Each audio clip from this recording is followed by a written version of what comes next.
যোৱাৰ কাৰণে এডুকেশ্যন বিভাগ যিটো লৈছিলে তাৰ কাৰণে আক্ষেপৰ কথাও কৈ আছে গতিকে এইটো ৰুলেই হয় কিন্তু আজি যিহেতু এডুকেশ্যন ডিপাৰ্টমেণ্টৰ এইখন বিল কোচিং মানে চেণ্টাৰ গতিকে আপোনালোকে এডুকেশ্যন বিষয়ত তাৰ লগত ৰিলেট কৰিবলৈ কিবা যদি আছে আজি চবে পাৰ্টিচিপেট কৰিব পাৰিব আৰু হিচাপে নামটো বথ চাইড চৰকাৰ পক্ষতো প্ৰশংসা কৰিব লাগিব চৰকাৰী লোৱা বিষয়টো গতিকে প্ৰশংসা নকৰিলেতো এইটো ভাল কথা নহয় গতিকে কোনোবা যদি কয় ৰুলিং মানে আমাৰ পাৰ্টিত থকা ট্ৰেজাৰী চাইডত থকা বিধায়কসকলেও নামটো দিব লাগে যাতে আমি টাইমটো এছেছ কৰিব পাৰোঁ এতিয়া আব্দুল মণ্ডল ডাঙৰীয়া অধ্যক্ষ ডাঙৰীয়াক আন্তৰিক ধন্যবাদ জনাইছোঁ লিখিত যে the Assam coaching institute control and regulation bill 2025 ইয়াৰ সংশোধনীৰ লগতে শিক্ষা বিভাগৰ ওপৰত যোৱাকালি যি কাঠমোচনত আমাৰ ৰৈ যোৱা আলোচনাখিনিৰো এটা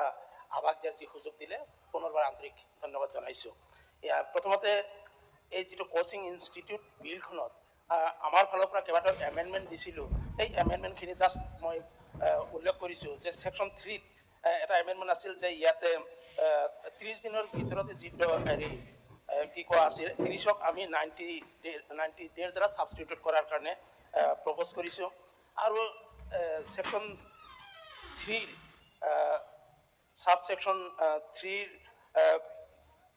সাব ক্লজ এটা ইনচাৰ্ট কৰাৰ কাৰণে প্ৰপ'জ কৰিছোঁ এই সাব ক্লজটো এনেকুৱা the number of batches with maximum number of students for every curriculum কাৰণ ইয়াতে দেখা গৈছে যে এই এক্টখনত কোনো বেচৰ উল্লেখ নাই অৰ্থাৎ যিমান ষ্টুডেণ্ট থাকিব এটা বেচতেই থাকিব যেন লাগিছে যিটো আইন আহিছে বিল আহিছে বিলত এনেকুৱা হয় যে এটা বেচত আপোনাৰ ষ্টুডেণ্ট 50তকৈ বেছি হ'লেতো অসুবিধা হ'ব পাৰে যিহেতু এই বিলত বিভিন্ন ঠাইত এনেকুৱা কৈ আছে যে ষ্টুডেণ্ট কিমান হ'ব নহ'ব তাৰ যিটো উল্লেখ নাই সেইকাৰণে বেচ উল্লেখ কৰিছোঁ আৰু তেনেকুৱা এটা নিউ সাব ক্লজ ইনচাৰ্ট কৰাৰ কাৰণে প্ৰপ'জ কৰিছোঁ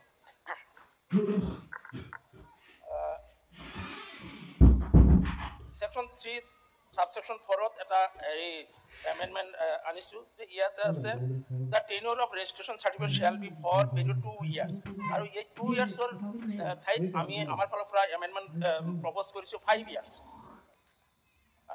ছেকশ্যন 4ত regarding conditions to be fulfil by the coaching institutes ইয়াতে আপোনাৰ ছেকশ্যন 4 ছাবছেকশ্যন 1ৰ আপোনাৰ ক্লজ 3 হেৰি কৰা আছিল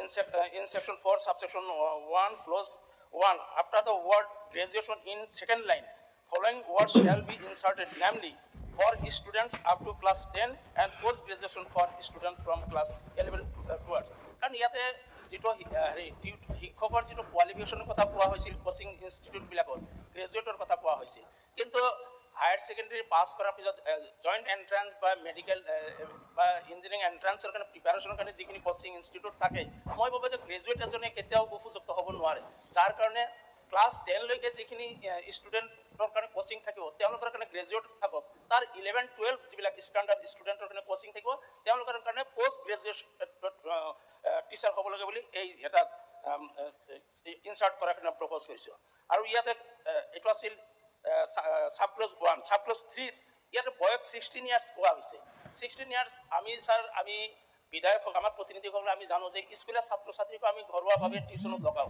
যদি বয়স ক্লাছ 8ৰ মেথমেটিক্স বা সায়েন্সৰ কাৰণে আমি ঘৰুৱাভাৱে টিউটৰ লগাওঁ কিন্তু এই কাৰণে ইয়াতে যিটো বয়সৰ 16 বছৰৰ তলৰ ল'ৰা ছোৱালীক তাত এনৰোল কৰিব নোৱাৰিব মই ভাবোঁ যে আমাৰ স্কুলীয়া আমি প্ৰত্যেকেই নিজৰ ঘৰৰ ল'ৰা ছোৱালীখিনি আমি হয়তো টাইম দিব নোৱাৰোঁ আমাৰ ল'ৰা ছোৱালীখিনিক আমি আমাৰ কোচিং চেণ্টাৰত দিওঁ গতিকে তেনেকুৱা ক্ষেত্ৰত এটা ৰেষ্ট্ৰিকশ্যন আহিলে অসুবিধা হ'ব সেইকাৰণে এই 16 ইয়াৰ্ছত আমি কি কৰিছোঁ প্ৰপ'জ কৰিছোঁ 12 বছৰলৈ এইটো এমেণ্ডমেণ্ট বিচাৰিছোঁ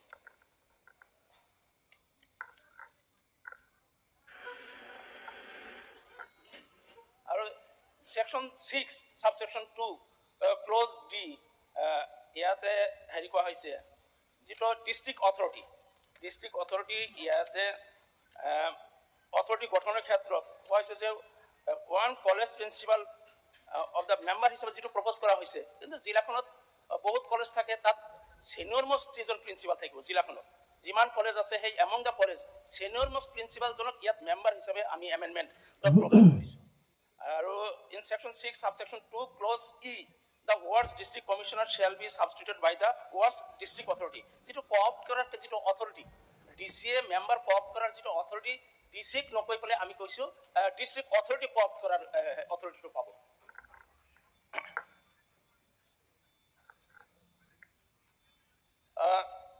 Code of conduct by the Coaching Institute, section 10, subsection 3.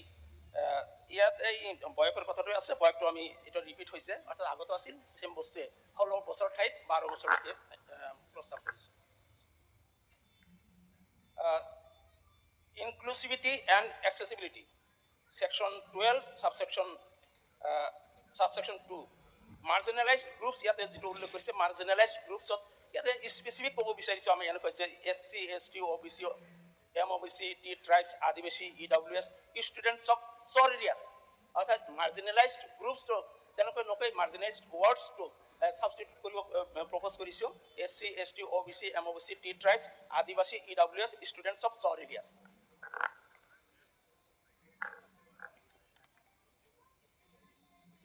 পেনাল্টিৰ ক্ষেত্ৰত সেকশন 17 যেটো 1 লাখ টকাৰ যেটো পেনাল্টি প্ৰপোজ কৰিছে তাক এমেন্ডমেন্ট কৰি ইয়াক 10000 কৰাৰ কাৰণে আমাৰ ফালৰ পৰা এমেন্ডমেন্ট আনিছো স্যাৰ। আৰু section 19 in section 19 subsection H, the words chairman appearing in the first line shall be substituted by the appellate authority. ইয়াতে হেৰি যেটো মেম্বাৰ কোঅপ কৰাৰ কাৰণে চেয়াৰম্যানক যেটো অথৰিটি দিছিল চেয়াৰম্যানক নকয় চেয়াৰম্যানৰ হলনি যেটো এপিলেট অথৰিটিক এই অথৰিটিটো দিয়াৰ কাৰণে প্ৰস্তাৱ ৰাখিছো। অধ্যক্ষ মহোদয়, যোৱাকালি আমি হেৰুৱা সুযোগ আপুনি আজি দিছে স্যাৰ, থৰতে কৈছো যে হেৰুৱা সুযোগ বুলি নহয়, মই কৈছো এডুকেশনৰ ক্ষেত্ৰত thank you sir, thank you thanks again sir, কাৰণ আমি আজি টাইম লৈছো ডিসকাশনৰ কাৰণে। সংক্ষেপতে কৈ দিম স্যাৰ, এই মুহূৰ্তে হৈছে মোৰ নোটিং পইণ্ট কিটা থাকিলে মাত্ৰ আপোনালোকৰ আৰু বহুত স্পিকাৰছ আছে, গতিকে টাইমটো যাতে লক্ষ্য ৰাখে। যে আমাৰ প্ৰভিন্সিয়েলাইজেশ্যন এক্ট অসমত প্ৰযোজ্য হৈছিল 1977 যেটো সেকেন্ডাৰী এডুকেশ্যন প্ৰভিন্সিয়েলাইজেশ্যন এক্ট। তাৰ পিছত কিন্তু কোনো আইন নাছিল প্ৰভিন্সিয়েলাইজেশ্যন জাতীয়।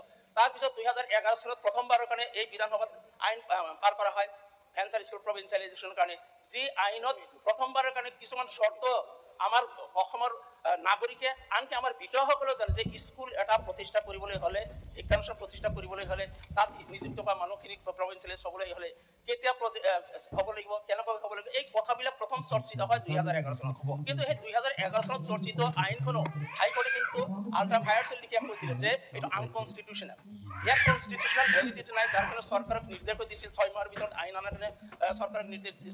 চৰকাৰে 2017 চনত আইন আহিল, তাৰ এমেণ্ডমেণ্ট 2018 আহিল। গতিকে এই 2011 চনত প্ৰথম উল্লেখ কৰা 1 আৰু 2006 যেটো ভিত্তি বৰ্ষলৈ আমি সদায় পাওঁ। আনকি বাজেটত দেখা গৈছে যে বিত্তমন্ত্ৰী বা মুখ্যমন্ত্ৰী ডাঙৰীয়া আপোনালোকে কৈছে যেটো প্ৰভিন্সিয়েলাইজেশ্যনৰ ক্ষেত্ৰত শিথিলকৰণৰ যেটো কথা কোৱা হৈছে, এই শিথিলকৰণ যিহেতু কৰিবই, মোৰ আবেদন থাকিব যে 2017 চনত প্ৰথম যেতিয়া ভেঞ্চাৰ স্কুল প্ৰভিন্সিয়েলাইজেশ্যন এক্ট ইয়াতে পাছ কৰা হয়, এই তাৰিখটোকে ভিত্তি বছৰ লৈ সেই তাৰিখলৈকে যিমান শিক্ষানুষ্ঠান আনকি ইউনিভাৰ্চিটি কলেজলৈকে যিমান শিক্ষানুষ্ঠান স্থাপিত হৈছে বা তালৈকে নিযুক্ত হৈছে তেওঁলোকৰ প্ৰভিন্সিয়েলাইজেশ্যন স্কুলৰ প্ৰভিন্সিয়েলাইজেশ্যন হওক, আৰু তাত যিসকল অৰ্হতা সম্পন্ন ছাত্ৰ শিক্ষক শিক্ষয়িত্ৰী আছে তেওঁলোকৰ চাকৰিও প্ৰভিন্সিয়েলাইজ কৰা হওক। আপোনাৰ বহুত হেৰি শিক্ষক প্ৰভিন্সিয়েলাইজ স্কুলৰ শিক্ষক অনাশিক্ষক আনকি প্ৰফেচাৰো আছে যে প্ৰভিন্সিয়েলাইজেশ্যনৰ সময়ত তেওঁলোকৰ ৰিকুইজিট কোৱালিফিকেশ্যন নাছিল, তেওঁলোকক প্ৰভিন্সিয়েলাইজেশ্যনৰ সময়ত সোমাই দিয়া হৈছিল হয়তো কিছুমানে PhD কৰাৰ কাৰণে বা কিছুমান একাডেমিক বা প্ৰফেচনেল ডিগ্ৰী লোৱাৰ সুযোগ দিছিল 5 বছৰ। 5 বছৰৰ ভিতৰত তেওঁলোকে সেই ৰিকুইজিট কোৱালিফিকেশ্যন অহাৰ পিছতো দেখা গৈছে তেওঁলোকৰ চাকৰি এতিয়াও প্ৰভিন্সিয়েলাইজ হোৱা নাই, তেওঁলোকে এতিয়াও টিউটৰ হৈ আছে। অৰ্থাৎ আইনত বহুত সুবিধা আছে, তেওঁলোকক প্ৰভিন্সিয়েলাইজ কৰি পেলাই তেওঁলোকক সোমাই দিয়া হৈছিল উপযুক্ত অৰ্হতা আহৰণ কৰাৰ কাৰণে। উপযুক্ত অৰ্হতা আহৰণ পিছতো তেওঁলোকে এতিয়াও টিউটৰ হিচাপে আছে, ক'ৰবাত tutor principal, tutor librarian, tutor teacher. এই টিউটৰৰ পৰা তেওঁলোকৰ আপগ্ৰেডেশ্যন আহিব লাগে। অধ্যক্ষ মহোদয়, বহুত নন টিচিং ষ্টাফো তেনেকৈ তেওঁলোকৰ চাকৰি প্ৰভিন্সিয়েলাইজ হ'ল, অনুষ্ঠান প্ৰভিন্সিয়েলাইজ হ'ল, কিন্তু তেওঁলোকক টিউটৰ হিচাপে ৰখা হ'ল, কিন্তু তেওঁলোকৰ যেটো নিয়মীকৰণ হ'ল। গতিকে আমাৰ পৰামৰ্শ আছিল যে এই প্ৰভিন্সিয়েলাইজ চাকৰিয়ালখিনিক টিউটৰৰ পৰা তেওঁলোকৰ হেৰি চাকৰি ৰেগুলাইজ কৰিব লাগে যাতে তেওঁলোকে পেঞ্চন বেনিফিট পায়। আৰু এটা কথা ডিমেৰিট দেখা পাইছিলোঁ যে প্ৰভিঞ্চিয়েলাইজেশ্যন সময়ত গোটেইখিনি পোষ্ট এনেকুৱা টিউটৰ যিবিলাক আছিল সেইবিলাক এক্স কেডাৰ পোষ্ট হিচাপে চেংচন দিয়া হৈছিল আৰু পাৰ্চনেল পোষ্ট হিচাপে দিয়া হৈছিল, কিন্তু যাৰ কাৰণে এই মানুহখিনি ৰিটায়াৰমেণ্টত যোৱাৰ লগে লগে এই গোটেইখিনি পোষ্ট এবলিছ হ'ব। মই ভাবোঁ যে আমাৰ যিহেতু এনৰলমেণ্ট বাঢ়ি আছে, ছাত্ৰ ছাত্ৰীৰ সংখ্যা বাঢ়ি আছে, পোষ্ট এবলিছ হ'লে নতুনকৈ আগৰ পোষ্ট ক্ৰিয়েট কৰাতকৈ এইখিনি পোষ্ট কণ্টিনিউ কৰিব লাগে। এই গোটেইখিনি পোষ্ট কেডাৰ পোষ্টত থাকিব লাগে। এক্স কেডাৰ পোষ্টৰ দ্বাৰা সমস্যাৰ সমাধান নহ'ব, নতুনকৈ আকৌ সমস্যাৰ সৃষ্টি হ'ব। অধ্যক্ষ মহোদয়, যে কিছুমান মাদ্ৰাছা এক্ট যিটো মাদ্ৰাছা যদিও ৰিপিল কৰা হৈছে, কিন্তু 2018 চনৰ এক্ট অনুযায়ী যিবিলাক মাদ্ৰাছা স্থাপিত হৈছিল বা অন্যান্য শিক্ষানুষ্ঠান স্থাপিত হৈছিল তেওঁলোকক কনভাৰ্ট কৰা হ'ল বিদ্যালয়লৈ। তেওঁলোকে ইলিজিবিলিটি আছে। ইভেন যদি 2011 চনৰ এক্ট ধৰা যায় সেই এক্ট অনুযায়ী যিবিলাকে প্ৰভিঞ্চিয়েলাইজেশ্যনৰ কাৰণে এলিজিবিলিটি আছে, কিন্তু চৰকাৰে 2017 চনত মাদ্ৰাছা নাথাকে এই কথাটো কোৱাৰ কাৰণে বিষয়াসকলে সেই মাদ্ৰাছা কনভাৰ্টেড স্কুল মাদ্ৰাছাবিলাকক স্ক্ৰিনিং বন্ধ কৰিলে, যাৰ ফলত ৰিপিলিং এক্ট অহাৰ পিছত সেই মাদ্ৰাছাবিলাক এতিয়াও ভেঞ্চাৰ হিচাপে আছে। আনকি যিটো আপোনাৰ non government educational institution, non government educational actor অধীনত এই গোটেইখিনি নন গভৰ্ণমেণ্ট এডুকেশ্যনলৈ ঠেলি দিয়াৰ যিটো মই ভাবোঁ যে তাত কোনো যুক্তিযুক্ততা নাই, কাৰণ এই আইন অহাৰ আগতেই এই যিটো প্ৰভিঞ্চিয়েলাইজেশ্যন এক্টত এই গোটেই কনভাৰ্টেড মাদ্ৰাছাখিনি কভাৰ কৰিছে। অধ্যক্ষ মহোদয়, আপনাৰ দেখা গৈছে যে বহুত কেইটা নিউলি হেৰি ইষ্টাব্লিছ পলিটেকনিক্স ইঞ্জিনিয়াৰিং কলেজত প্ৰফেচাৰসকলক আমি সেই সময়ত কণ্ট্ৰেকচুৱেল চাকৰি দিছিলোঁ। সিদিনা মন্ত্ৰী মহোদয়ে কৈছিল যে তেওঁলোকৰ চাকৰি সময়তে কণ্ট্ৰেকচুৱেল আছিল। Fact, admitted fact that contractual, কিন্তু নিড চৰকাৰৰ আছিল, আমাৰ নিডৰ সময়ত, আমাৰ বিপদৰ সময়ত যিখিনি মানুহৰ দ্বাৰা আমাৰ বিপদ উদ্ধাৰ কৰিলোঁ, সেই সময়ত এওঁলোকে চাকৰি যোগদান নকৰিলে আমাৰ সেইখিনি সময়ত ইঞ্জিনিয়াৰিং কলেজ পলিটেকনিকখিনি নহয়। তেওঁলোকক চাকৰি দিলোঁ যথাৰীতি ইণ্টাৰভিউ লৈ পেলাই, টাৰ্মছ এণ্ড কণ্ডিশ্যন আমি ফিক্স কৰিছিলোঁ, আৰু তেওঁলোকে চাকৰিত যোগদানৰ পিছত তেওঁলোকৰ গোটেই ডকুমেণ্টছখিনি আমি বন্ধকত লৈ পেলাই তেওঁলোকে যাতে বেলেগত যাব নোৱাৰে সেই ব্যৱস্থা কৰিলোঁ। আনকি তেওঁলোকক PhD কৰাৰ সুযোগ নিদিলোঁ। আজি তেওঁলোকক আউটৰাইট আমি ছাটাই কৰি ধন্যবাদ। আপোনালোকৰ আৰু স্পীকাৰ আছে। প্ৰভিঞ্চিয়েলাইজেশ্যনৰ সুযোগ দিব লাগে আৰু তেওঁলোকৰ ৰিটেনচমেণ্ট অৰ্ডাৰটো ৰিপিল কৰাৰ কাৰণে আহ্বান জনাই মোৰ বক্তব্য Shri Aminul Islam senior. Mahadeku Mohoday, the Assam Coaching Institutes Control and Regulation Bill 2025 এখন নতুনকৈ এখন বিল আনিব বিচৰা হৈছে, আৰু আমি চৰকাৰৰ যিটো উদ্দেশ্য বুজি পাইছোঁ যে এখন মানে যধে মধে যাতে কোচিং চেণ্টাৰ যিবিলাক গঢ় লৈ উঠিছে তাত চৰকাৰে অলপ নাকি লগাব বিচাৰিছে, যিটো আমি সমৰ্থন কৰোঁ। আৰু এইকাৰণেই আমি দেখিছোঁ যে বহুত কোচিং চেণ্টাৰৰ নামত, বিশেষকৈ নীটৰ হওক বা IIS বা বিভিন্ন কোচিং চেণ্টাৰৰ নামত বহুত অনুষ্ঠান গঢ় লৈ উঠিছে, কিন্তু কিছুমানত অত্যাধিক হাৰত মাচুল লোৱাও দেখা গৈছে। গতিকে ইয়াত আমি দেখিছোঁ চৰকাৰে কিন্তু এই বিষয়টোত এই বিলখনত খুব এটা উল্লেখযোগ্য মানে মাচুল নিয়ন্ত্ৰণৰ ক্ষেত্ৰত তেওঁলোকে যিটো ফি ষ্ট্ৰাকচাৰ ল'ব এইটোত কিন্তু একো কণ্ট্ৰল চৰকাৰে কৰিব বিচৰা নাই। মই গোটেই বিলখনত চালোঁ, কিন্তু আমি ইয়াত দুটামান সংশোধনী প্ৰস্তাৱ আনিছিলোঁ। প্ৰথম কথাটো হ'ল যে এই বিলখন যিদিনাৰ পৰা ইনেক্ট হ'ব তাত 30 দিনৰ ভিতৰত এক্সিষ্টিং যিখিনি কোচিং চেণ্টাৰ আছে তেওঁলোকে 30 দিনৰ ভিতৰত এপ্লাই কৰিব লাগিব ৰেজিষ্ট্ৰেশ্যনৰ কাৰণে। আমি ভাবিছোঁ যে যদি যিখিনি নেচেচাৰী ডকুমেণ্টছ তেওঁলোকে লাগে এপ্লাই কৰিব যাওঁতে, সেই ডকুমেণ্টছখিনি কালেক্ট কৰিবলৈ তেওঁলোকক হয়তো 3 মাহৰ সময় দিলে ভাল, যাতে তেওঁলোকে বাকী ডকুমেণ্টখিনি গোটেই কালেক্ট কৰিব পাৰে এজ পাৰ দিছ এক্ট। আৰু এটা আছিল যে number of maximum students for every curriculum, এইটো মেক্সিমাম নাম্বাৰটো দিয়াৰ লগে লগে এইটো আছিলে 3 আৰ্টিকল 3 সেকশ্যন 3 সাবক্লজ B1B, তাতে তেওঁলোকৰ এক্সিষ্টিং কিমান ল'ৰা ছোৱালী কোনটো ফেকাল্টিত আছে এইটো যাতে ৰিপৰ্টত তেওঁলোকে দিয়াটো ইনক্লুড কৰিব দিছোঁ। এতিয়া ইয়াৰ যিটো উদ্দেশ্যটো হ'ল যে আজি এই কোচিং চেণ্টাৰবিলাক কিয় গঢ় লৈ উঠিছে, বৰ্তমান যি প্ৰতিযোগিতাৰ যুগ, এই প্ৰতিযোগিতাৰ যুগত আমাৰ যিসকল মেধাৱী ল'ৰা ছোৱালী বা বিশেষকৈ আমি দেখা পাওঁ যিসকল আদ্যৱন্ত পৰিয়াল তেওঁলোকৰ ল'ৰা ছোৱালীক তেওঁলোকে ডক্টৰ ইঞ্জিনিয়াৰ উচ্চ শিক্ষা দিব বিচাৰে, যাতে তেওঁলোকে জীৱনত এটা ভাল পদবীত তেওঁলোকে এটা সময়ত চাকৰি পাব পাৰে বা সংস্থাপিত হ'ব পাৰে।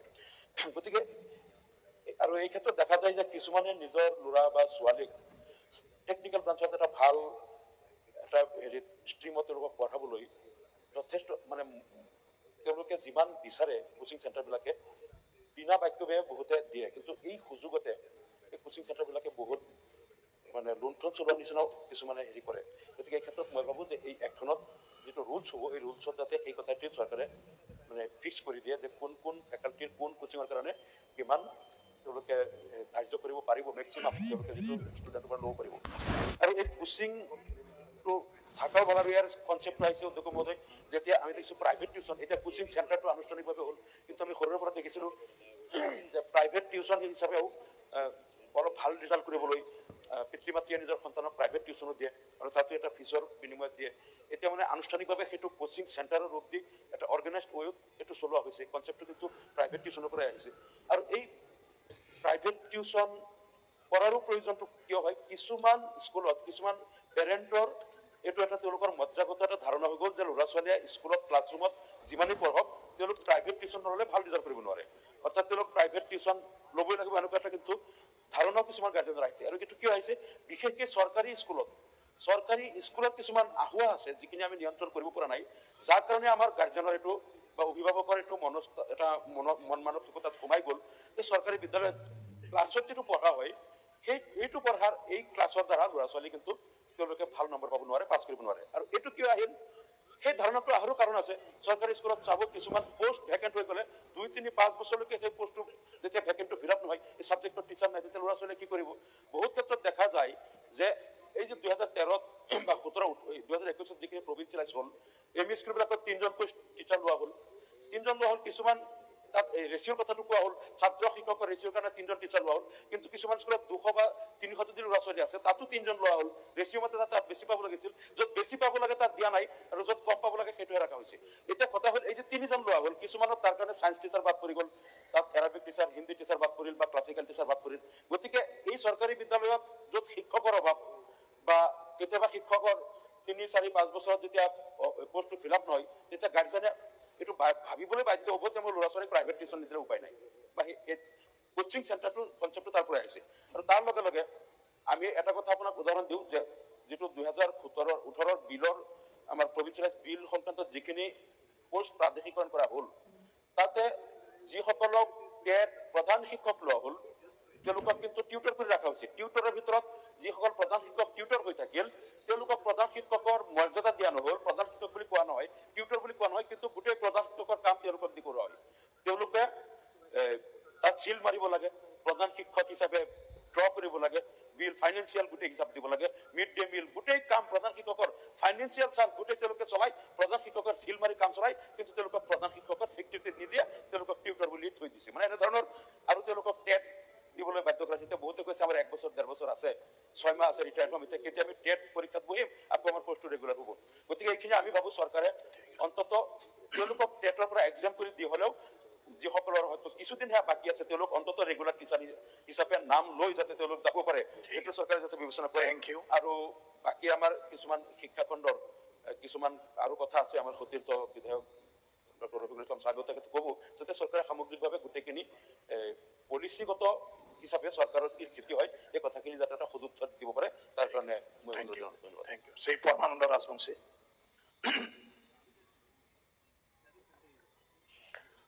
সন্মানীয় অধ্যক্ষ মহোদয়, আজি এক গুৰুত্বপূৰ্ণ বিল উত্থাপন হৈছে এই পবিত্ৰ সদনত। মই নিজেও অনুভৱ কৰিছোঁ যে এই বিলখন বহু আগতেই উত্থাপন হ'ব লাগিছিল, কিন্তু এইবেলি বহুকেইখন গুৰুত্বপূৰ্ণ বিল যিহেতু ইয়াত উত্থাপন হৈছে, সেইবাবে মই আজি এই বিলখনৰ যিখিনি মই পঢ়িলোঁ আৰু পঢ়াৰ পিছত মই নিজেও অনুভৱ কৰিছোঁ যে এই বিলখন সৰ্বান্তকৰণে আমি সকলোৱে ইয়াত সমৰ্থন দিয়াটো গুৰুত্বপূৰ্ণ দিশ। আজি প্ৰায় কেইবা দশক ধৰি অসমৰ শিক্ষা জগতত আমি এটা বিশেষ কথা মন কৰিছোঁ। যেতিয়াই এক অনিয়ন্ত্ৰিত পৰিৱেশৰ সৃষ্টি হৈছে শিক্ষাৰ বিভিন্ন দিশত, আজি বহু বছৰ আগতে আৰু আৰম্ভ হৈছিল, আৰু সেই অনিয়ন্ত্ৰিত পৰিৱেশটোৰ ক্ষেত্ৰত চৰকাৰী বিদ্যালয়ৰ প্ৰতি যিটো অনাস্থা, এতিয়া শিক্ষকৰ দৰে পবিত্ৰ কৰ্মত নিয়োজিতসকলক যি ধৰণে নিয়োগৰ ব্যৱস্থা কৰা হৈছিল আৰু সেই নিয়োগৰ ব্যৱস্থাৰ ফলস্বৰূপে যি দুৰ্নীতি, যি ভ্ৰষ্টাচাৰী বহু কৰ্ম সম্পাদিত হৈছিল, তাৰ ফলতেই প্ৰায় 80 দশকৰ পৰা মন কৰিছোঁ আমি 80 দশকৰ পৰা যে চৰকাৰী বিদ্যালয়ৰ প্ৰতি মানুহৰ অনাস্থা।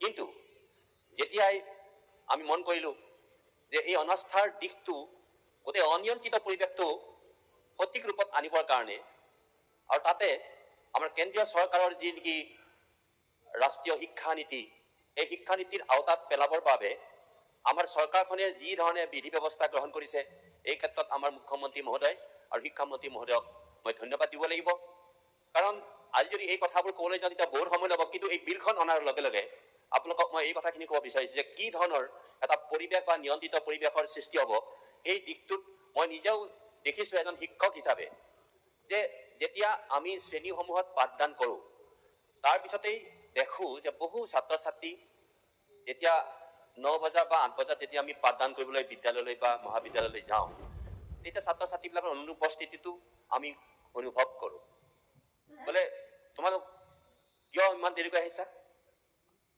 মানে আটাইবিলাকে ক'ব নোখোজে তথাপিও মই গম পাইছোঁ তেওঁলোকৰ দুয়াকে সঁচা কথা কয় যে আমি প্ৰাইভেট আমাৰ এই কোচিং চেণ্টাৰবিলাকলৈ গৈছিলোঁ আৰু তাতে আমাৰ কিছু দেৰি হৈছে আৰু তেওঁলোকৰ মুখে আকৌ ক্লান্ত ৰাতিপুৱা উঠিছে গৈ পেলাই চাইকেল লৈ বা খোজকাঢ়ি বা অন্যান্য বাহনেৰে তেওঁলোকে কোচিং চেণ্টাৰলৈ গৈছে আকৌ শ্ৰেণীসমূহত আহি উপস্থিত হৈছে আকৌ তেওঁলোক আকৌ আবেলি দেখোঁ যে বহু ল'ৰা ছোৱালী শ্ৰেণীসমূহত নাই আৰু তাৎপৰ্যপূৰ্ণভাৱে বহু কোচিং চেণ্টাৰবিলাক একো একোখন বিদ্যালয়লৈ ৰূপান্তৰিত হোৱা বুলি ক'লেও ভুল নহয় এইকাৰণে নহয় যে সেই কোচিং চেণ্টাৰসমূহত যিসকল বিদ্যালয়ৰ যিসকলে টিউটৰ হিচাপে কাম কৰে তাৰে আকৌ বহু টিউটৰ আমাৰ বিদ্যালয়ৰে বা কোনোবা মহাবিদ্যালয় বা কোনোবা অন্যান্য বিদ্যালয়ৰ শিক্ষকসকলেও তাত অংশগ্ৰহণ কৰাটো পৰিলক্ষিত হৈছে আৰু আজি আমি নিজে সদায় ভাবোঁ যে কোচিং চেণ্টাৰবিলাকে একো একোখন বিদ্যালয় একো এখন মহাবিদ্যালয়ৰ সমান্তৰালৰূপে তেওঁলোকে কাম কৰি আছে আৰু বহুত অনৈতিক ঘটনাও সংঘটিত হৈছে আৰু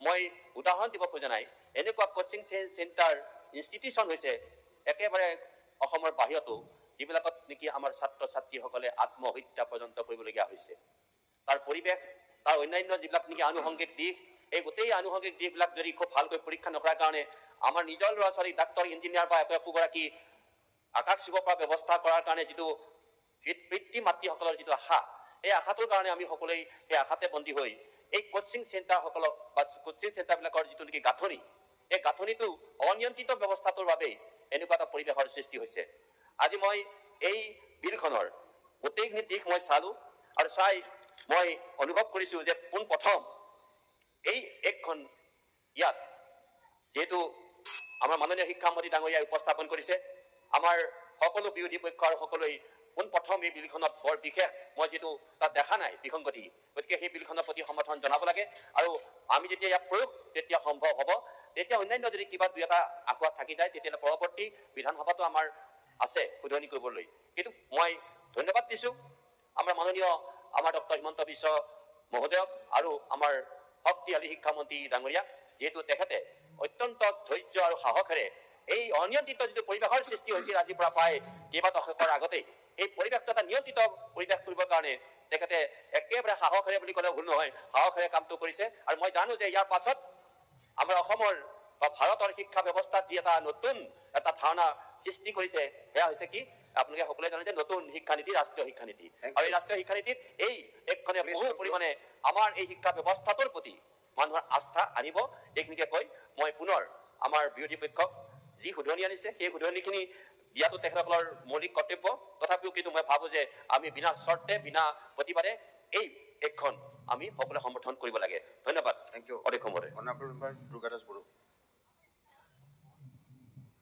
উপাধ্যক্ষ মহোদয় বহুত বহুত ধন্যবাদ এডুকেশ্যন মিনিষ্টাৰ ডাঙৰীয়া যে গাঁৱে ভূঞে সৰু সৰু নগৰ আনকি গুৱাহাটী মহানগৰৰ নিচিনা টাউন চহৰত যিমান আছে আমাৰ আটাইবোৰ অনুভৱ কৰি আছিল এই এনেধৰণৰ এখন বিল আনি এই ইনষ্টিটিউশ্যনসমূহক কিছু নাকি লগাব লাগে আৰু আজি আপুনি এই বিলখন আনিবলৈ মুখ্যমন্ত্ৰী হিমন্ত বিশ্ব শৰ্মা ডাঙৰীয়াৰ নেতৃত্বত আপুনি সাহস কৰিছে মই ধন্যবাদ জনাইছোঁ ইয়াত মই গোটেইকেইটা বিষয় আলোচনা কৰাটো সম্ভৱ নহয় মই যিটো বিশেষকৈ আমাৰ ফৰ ষ্টুডেণ্ট ইয়াত যিটো আদাৰ ফেচিলিটিছ বুলি আপুনি ৰাখিছে এই ফেচিলিটিছ কেইটা আপুনি কেইটামান অতি উন্নত চিন্তা ইয়াত আনিছে তাৰ কাৰণে আপোনাক ধন্যবাদ দিছোঁ বিশেষকৈ চিচিটিভি কেমেৰাৰ পৰা আৰম্ভ কৰি একেবাৰে এপিলেট অথৰিটিলৈকে এই বিলখনত আপুনি আনিছে আৰু উপাধ্যক্ষ মহোদয় যিটো এপিলেট অথৰিটি তেখেতে ৰাখিছে ইয়াত এই এপিলেট অথৰিটিৰ যিখিনি বিষয়ববীয়া আৰু সদস্য হৈছে এপিলেট অথৰিটিৰ বিশেষকৈ একেবাৰে senior most secretary of the higher education ডিপাৰ্টমেণ্টক চেয়াৰমেন কৰি প্ৰায় 1 2 3 4 5 6 7 8টা অন্য মেম্বাৰৰ সৈতে যিটো এপিলেট অথৰিটি পাতিছে এই এপিলেট অথৰিটিয়ে যদি কিবা পাৱাৰ এম্পাৱাৰ কৰিব লাগে তাতো তেওঁলোকক অধিকাৰ দিয়াৰ কাৰণে যে যিসকলে উদ্ধতালি কৰিম বুলি ভাবে এনেকুৱা ইনষ্টিটিউশ্যন খুলি তেওঁলোকে উদ্ধতালিৰ পৰা হাৰি যাব নোৱাৰিব কিন্তু গতিকে মই এই বিলখন উচিত সময়ত আনিছে আৰু মই এটা কথা অৱশ্যে যদি ইফাল কৰিব পাৰে এডুকেশ্যন মিনিষ্টাৰক মই ৰিকুৱেষ্ট কৰিছোঁ যে গ্ৰেজুৱেট বুলি কৈছে এনে বহু চেণ্টাৰ আছে IS SCS ইঞ্জিনিয়াৰিঙৰ কাৰণে যিবিলাক ইনষ্টিটিউশ্যন হ'ব এইটো কৰিব তাত এটলিষ্ট ছিনিয়ৰ কোৱালিফিকেশ্যন থকা মাষ্টাৰ ডিগ্ৰী থকা বা স্পেচিয়েল ডিগ্ৰী থকা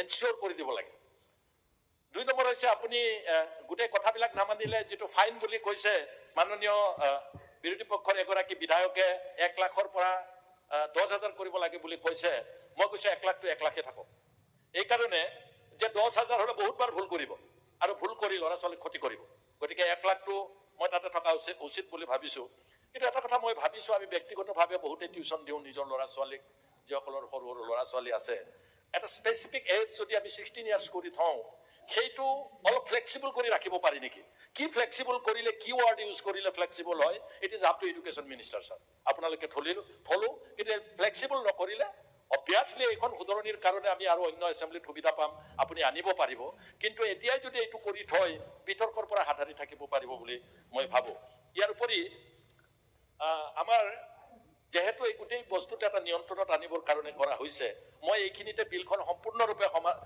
সমৰ্থন কৰি এই বিলৰ পক্ষত থাকি মই আপোনাক ধন্যবাদ জনাই মই বিলৰ পক্ষত মই সামৰি মাৰিছো শেষত ছাৰ এক লাইন কম ছাৰ শেষত মই ক'ব বিচাৰিছো যে আকৌ পুৰণি কথাকে ক'ব বিচাৰিছো যেহেতু এডুকেশ্যনৰ বিষয়েও ইয়াৰ লগত যদি অলপ ৰিলেটেড 1-2 লাইন ক'ব পাৰে বুলি কৈছে মই এটা লাইন কৈছো ছাৰ এডুকেশ্যন মিনিষ্টাৰ ব্যক্তিগতভাৱেও কৈছো এডুকেশ্যন ডিপাৰ্টমেণ্টৰ অন্য ডিছকাশ্যনতো মই কৈছো ইয়াতো কৈছো যিবিলাক কলেজ নতুনকৈ দিছে অসমত এই কলেজবিলাক য'ত যি কলেজ দিছে ক'ৰবাত আৰ্টছ কলেজ ক'ৰবাত কমাৰ্চৰ দিছে ফেকাল্টি ক'ৰবাত দিছে ছায়েন্সৰ গতিকে মই খুব ধন্যবাদ দিছোঁ যে মোক তাতে ছায়েন্স ছিনিয়ৰ কলেজ এখন দিছে মই ৰিকুৱেষ্ট কৰিছোঁ 2খন বা 3খন নেইবাৰিং ছায়েন্স হাই ছেকেণ্ডেৰী যদি নাথাকে পঢ়িব ল'ৰা ছোৱালী দূৰ দূৰণিৰ পৰা আহি লোকেল ল'ৰা ছোৱালীবিলাক অলপ বঞ্চিত হ'ব গতিকে তাত ফিডাৰ স্কুলটো আপুনি যাতে মনত ৰাখে ধন্যবাদ thank you honourable member Nurul Hooda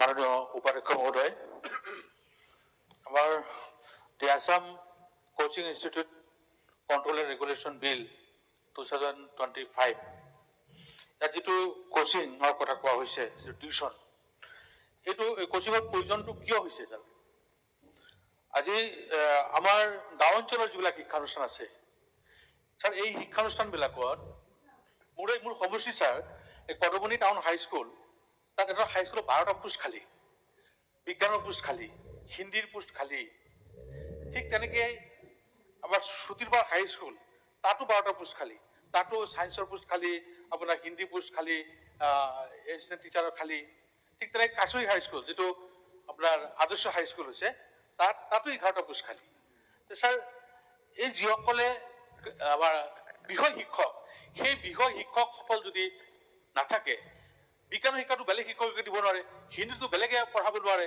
আৰবীটো বেলেগে পঢ়াব নোৱাৰে গতিকে বিষয় শিক্ষকসকল নাথাকাৰ কাৰণে ছাত্ৰৰ গাৰ্জেনসকলে এতিয়া টিউশ্যনৰ সন্মুখীন হ'ব লগা হৈছে টিউশ্যন দিব লগা হৈছে গতিকে এই অসুবিধাবিলাক দূৰ কৰিব লাগিব আমাৰ ছাত্ৰ অনুপাতে শিক্ষক নিযুক্তি চৰকাৰৰ যিটো ৰেচিঅ' আছিলে যে 30:1 30জন ছাত্ৰৰ প্ৰতি এজন শিক্ষক এই 30জন ছাত্ৰৰ প্ৰতি এজন শিক্ষক নিযুক্তি দিলে আৰু এই শিক্ষানুষ্ঠানৰ যিটো পৰিৱেশ এই পৰিৱেশটো যদি গঢ় দিয়া হয় আজি ছাৰ শিক্ষানুষ্ঠানৰ পৰিৱেশ এনেকুৱা হৈছে আমাৰ ক্লাছৰুমবিলাক এটা ৰুমত 3টা ক্লাছ হৈছে পাৰ্টিশ্যন নাই তাৰপিছত শিক্ষকসকলৰ প্ৰশিক্ষণৰ প্ৰয়োজন আছে প্ৰশিক্ষণপ্ৰাপ্ত শিক্ষকৰ প্ৰয়োজন এটা ক্লাছ এখন এটা ক্লাছৰুমবিলাকো আটক ধুনীয়া হ'ব লাগে ছাত্ৰ ছাত্ৰীসকল ক্লাছৰুমত বহি যাতে অলপ মনটো ভাল লাগে অলপ আনন্দ লাগে তাৰপিছত বাউণ্ডাৰী ৱাল বাহিৰৰ যাতে কোনো শব্দ বিদ্যালয়ত আহি পাব নোৱাৰে, এটা ভাল পৰিৱেশ আমাৰ সৃষ্টি কৰিব লাগে। সেই পৰিৱেশটো আমাৰ কিন্তু নাই। কিছুমান প্ৰাথমিক বিদ্যালয় আছে ছাৰ, 250 ষ্টুডেণ্ট, এজন ছাত্ৰ, 250 ছাত্ৰ ছাত্ৰী, এজন শিক্ষক বা দুজন শিক্ষক শিক্ষয়িত্ৰী। দুজন শিক্ষকে 250 ছাত্ৰ ছাত্ৰীক পঢ়াবলৈ কণ্ট্ৰল কৰি ৰাখিব। গতিকে এনেকুৱা সমস্যা বহুত আছে ছাৰ। গতিকে এনেকুৱা সমস্যা থকাৰ কাৰণে আজি শিক্ষা বিভাগটো আমাৰ এটা অতি গুৰুত্বপূৰ্ণ বিভাগ, য'ত নৱপ্ৰজন্মক মানৱ সম্পদ হিচাপে সৃষ্টি কৰি সমাজ তথা দেশখনক আগুৱাই নিয়াৰ ভৱিষ্যত পৰিকল্পনা অন্তৰ্নিহিত হৈ থাকে ছাৰ। এই আমাৰ নৱপ্ৰজন্মৰ আমাৰ মানৱ জীৱনৰ যিটো দুটা অধ্যায়, প্ৰথম অধ্যায়টো মাতৃগৰ্ভৰ পৰা আহে, দ্বিতীয় অধ্যায়টো আমাৰ বিদ্যালয় শ্ৰেণীকোঠাৰ পৰা আহে। দ্বিতীয় অধ্যায়ত যেতিয়া সোমাব শিশুটো, সোমোৱাৰ লগে লগে তাৰ এটা ভাল পৰিৱেশ পাব লাগিব, তাৰ প্ৰশিক্ষণপ্ৰাপ্ত শিক্ষকৰ দ্বাৰা শিক্ষাটো পাব লাগিব, মানে গুণগত মানদণ্ডৰ শিক্ষা সেই শিশুটোৱে পাব লাগিব, যাৰ দ্বাৰা এটা সৎ চৰিত্ৰৱান, সুশিক্ষিত, মানৱ দৰদী আৰু সুস্থ বাতাবৰণৰ মাজত জীৱনক আগুৱাই নিব পৰা এটা পৰিৱেশ সৃষ্টি কৰিব লাগিব। গতিকে আমাৰ গাঁও অঞ্চলৰ শিক্ষাৰ এই পৰিৱেশটো কিন্তু ছাৰ নাই। গতিকে এই পৰিৱেশটো যেতিয়া গঢ়লৈ উঠিব, এই পৰিৱেশটো গঢ়লৈ উঠিলে ছাত্ৰৰ ৰূপতে শিক্ষকৰ নিযুক্তি যেতিয়া হ'ব, তেতিয়া কিন্তু এই টিউশ্যনৰ সংখ্যাটো কমি আহিব, তেতিয়া টিউশ্যনৰ প্ৰয়োজন নহ'ব হৈছে। গতিকে আমাৰ টিউটৰ শিক্ষকসকলক ছাৰ নিয়মীয়াকৰণ কৰিব লাগে। আমাৰ যিবিলাক শিক্ষক ৰাজ্য চৰকাৰৰ নিয়মীয়া শিক্ষক, সেই নিয়মীয়া শিক্ষকসকলে যিখিনি শিক্ষাদান দিয়ে, ঠিক টিউটৰ শিক্ষকসকলেও সেই সমানে শিক্ষাদান দিয়ে, কিন্তু টিউটৰ শিক্ষকসকলে মাত্ৰ 12,000 টকা পায়। গতিকে ছাৰ আপোনাৰ জৰিয়তে মানে মন্ত্ৰীমণ্ডলক অনুৰোধ জনাইছোঁ, টিউটৰ শিক্ষকসকলক নিয়মীয়াকৰণ কৰিব লাগে। টেট শিক্ষকৰ যিটো আপোনাৰ ইউনিক আইডি প্ৰাপ্ত টেট শিক্ষক যিসকল আছে, তেওঁলোকৰো চাকৰিত ছাৰ নিয়মীয়াকৰণ কৰিব লাগে। আৰু স্কুলবিলাকত ছাৰ ডেস্ক বেঞ্চৰ অভাৱ এতিয়াও আছে। এতিয়াও কিছুমান প্ৰাথমিক বিদ্যালয়ত দেখা যায়, ঘৰৰ পৰা আগত যেনেকৈ আমি সৰুতে বস্তা লৈ গৈছিলোঁ, ঠিক তেনেকৈ এতিয়াও মাজে মাজে দেখা যায় বস্তা লৈ যোৱা। ডেস্ক বেঞ্চৰ অভাৱ, আচবাব পাতিৰ অভাৱ। গতিকে ডেস্ক বেঞ্চ, আচবাব পাতিৰ যি অভাৱ, সেইটো যাতে দূৰ কৰে, এটা সুস্থ বাতাবৰণ যাতে সৃষ্টি কৰে, তাৰ কাৰণে আপোনাৰ জৰিয়তে মাননীয় মন্ত্ৰীমণ্ডলক অনুৰোধ জনাইছোঁ। Thank you. আপোনাৰ ৰফিকুল ইছলাম। মাননীয় অধ্যক্ষ মহোদয়, the Assam coaching institutions control and regulation bill 2025 মন্ত্ৰী মহোদয় বিল আনিছে। বহুতেই গুৰুত্বপূৰ্ণ বিল বুলি মই ভাবোঁ, যিহেতু বহুত কোচিং চেণ্টাৰ হৈছে অসমত, আৰু যিখিনি তেখেতসকলে নিয়ম বৰ্তাই চলিব লাগে, বহুত চেণ্টাৰ এইটো নকৰে, এইটো কোৱালিটি মেইনটেইন কৰিব লাগে, সেইখিনিও নকৰে। আৰু আমাৰ কিছু অভিভাৱক গাৰ্জেনসকলৰ ইচ্ছা থাকে জবৰদস্তি, ল'ৰা ছোৱালী এই লেভেলৰ আছে নে নাই, ডক্টৰ বনাবই, ইঞ্জিনিয়াৰ হ'বই লাগিব, UPSCৰ প্ৰস্তুতি ল'বই লাগিব, এনেকুৱাও কিছু অভিভাৱকৰ মানসিকতা থাকে। আৰু আনফালেদি ষ্টুডেণ্টৰ এইটো ইচ্ছা নাথাকে, বা ঠিক তেনেকুৱা মেৰিটো নাই, সেইখিনি নাম্বাৰো পোৱা নাই, কিন্তু চাৰিওফালে আপোনাৰ এই আমব্ৰেলাৰ নিচিনা কোচিং চেণ্টাৰ থকাৰ কাৰণে তাতে দি দিয়ে, আৰু অঘটনো হয়। আজি কোটাৰ পৰা আৰম্ভ কৰি বিভিন্ন জেগাত যদি আমি চাওঁ, বহুত ছুইচাইড ৰেট এইবিলাকত আমি লক্ষ্য কৰিছোঁ। তাৰ বিভিন্ন কজ মাননীয় উপাধ্যক্ষ মহোদয়, আপুনি নিজৰ ডক্টৰ, এইবিলাক বিশ্লেষণ বিভিন্ন সময় হৈছে। গতিকে এই কোচিং চেণ্টাৰবিলাকত তেখেতে যিখিনি ইয়াতে ৰুল ৰেগুলেশ্যন আনিছে কণ্ট্ৰল কৰাৰ কাৰণে মই ধন্যবাদ দিছোঁ। কিন্তু কথা হ'ল যে তাতে আমি এইটো লক্ষ্য কৰিব লাগিব যে ষ্টুডেণ্ট যিখিনি কোচিং চেণ্টাৰত এডমিশ্যন দিলে সেই লেভেলৰ হয় না নাই। এতিয়া চেণ্টাৰে ষ্টুডেণ্ট বেছি হ'ব লাগিব, ফিজ বেছিকৈ পাব লাগিব, এই বুলি যাক তাক এডমিশ্যন দি পিছত এইখিনিক আপোনাৰ এই ল'ৰা ছোৱালীখিনিক বিপদৰ মুখত ঠেলি দিব, এই কথাটোৰ প্ৰতিও দৃষ্টি ৰাখিব লাগে, লক্ষ্য কৰিব লাগে।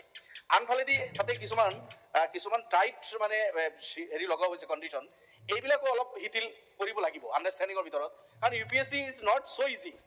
গতিকে খেলা ধূলাও কৰিব, আৰামত থাকিব, মস্তিত ঠাইত থাকিব, আৰু ধুমধাম UPSC কৰি আহিব, এইটো ইমান সহজ নহয়।